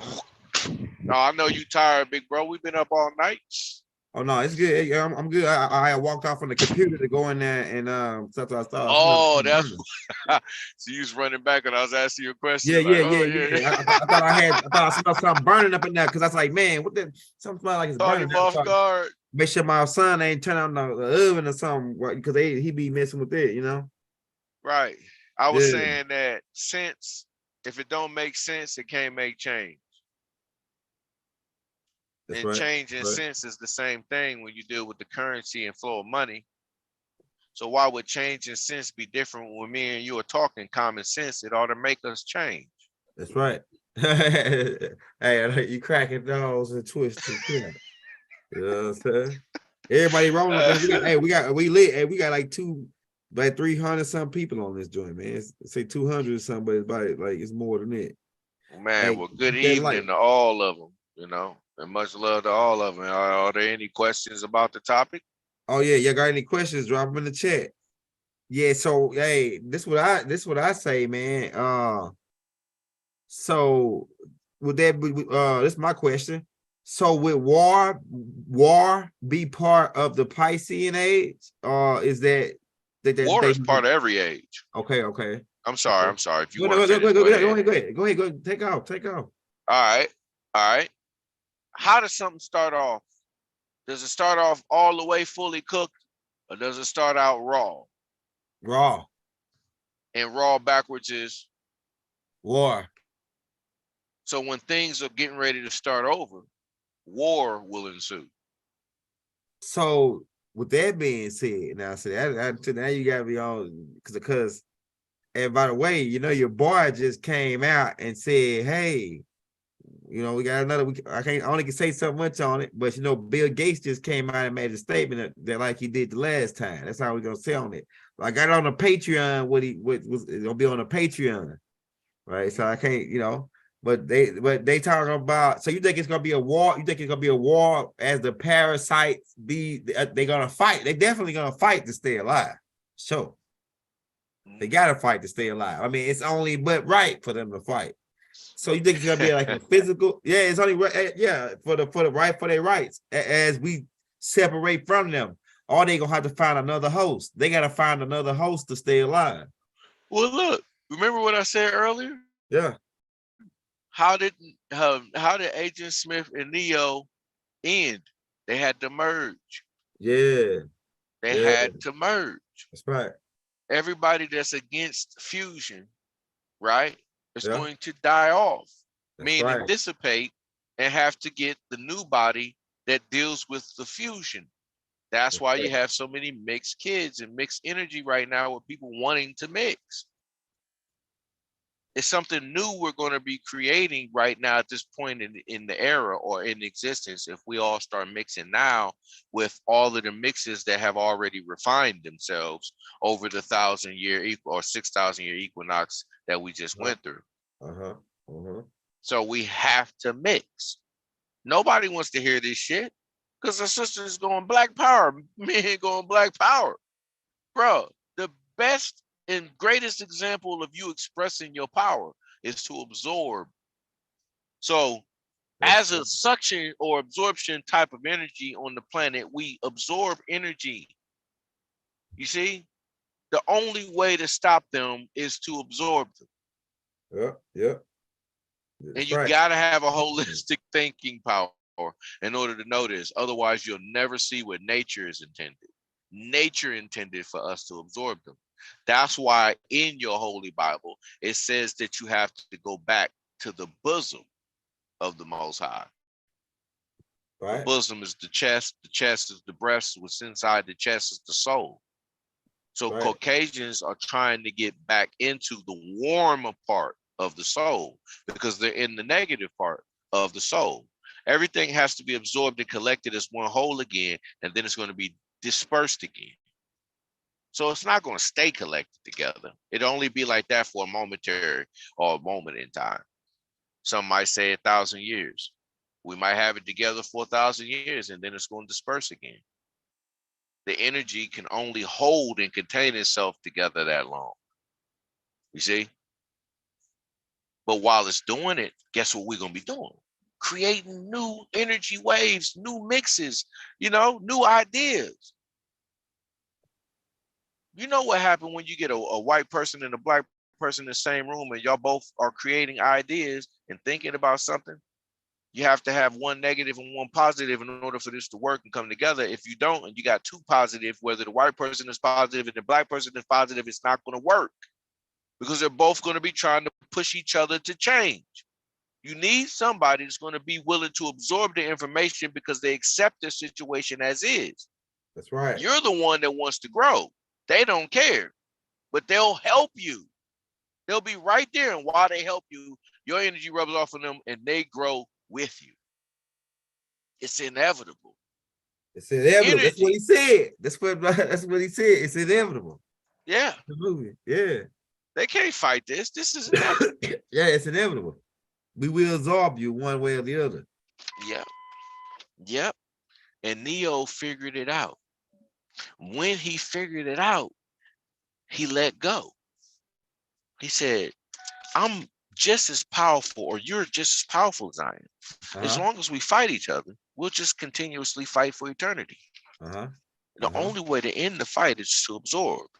Not resist. Absorb is collect. Collect, absorb is gather. Collect, absorb, and gather, same word. You're growing if you're gathering, collecting, and absorbing. If you're not, then you're releasing. So then for you, what you release somebody else will absorb and they'll change from it. And if it doesn't change them, then they'll wait and absorb other energies to help come up with enough energy to change them. But they will change. They won't stay the same. That's fire. People that try to stay the same end up just getting worse, which means you changed, all right. You just changed in a more loose and relaxed manner. When you tighten up, that's when you're learning things. You're gathering yourself, tightening up, fixing things. See, bringing them closer together. When things are tight, things are more attractive. When things are loose, they're not attractive. When a woman's body is tight, it's attractive. When her body start getting loose, you start going, you are letting yourself go. Because we energy. Yeah. You know? I'm about to man. get it. Yep. Yo, go ahead, brother. I know we can end it, man. Yeah, I'm gonna say, it's another. And then this right here was hot. We got 2 hours on this one. So this one right here hot too. So we're gonna leave you this, we're gonna leave y'all on this YouTube, on this speech that I prepared. I know you're out there. I can feel you now. I imagine let me mute because you're gonna make me laugh. Yeah, go ahead, laugh. Go ahead. I got you. I gotta do it. You giving them that Neo. Go ahead. Yeah, give him Neo, man. I know you out there. I'm talking to you, you people who want to stop us from going into this Aquarian age. I know you out there. I can hear you. I can feel you. I can imagine you can feel me too. You won't have to search anymore. I'm done running. I'm done hiding. Whether I'm done fighting, I suppose it's up to you. I believe deep down, we both want this world to change. I believe that the matrix can remain our cage, or it can become our cellular. That's you know, you went mute. I couldn't hear nothing you were saying, bro. I'm in mute. You was, I think, for like maybe 10 seconds. I don't know, man. Maybe it was just me. Go ahead. I'm sorry, brother. My bad. Yeah. Let me say this last little part, and then we gonna get out of here. That's what you helped me to understand and to understand. That the truth, that to be free, truly free, you can't change your cage. You have to change yourself. When I used to look out at this world, all I could see was its edge, its boundaries, its leaders, its laws. But now I see another world, a different world, where all things are possible. The world of hope, the world of peace. I can't tell you how to get there, but I know if you can free your mind, you'll find a way.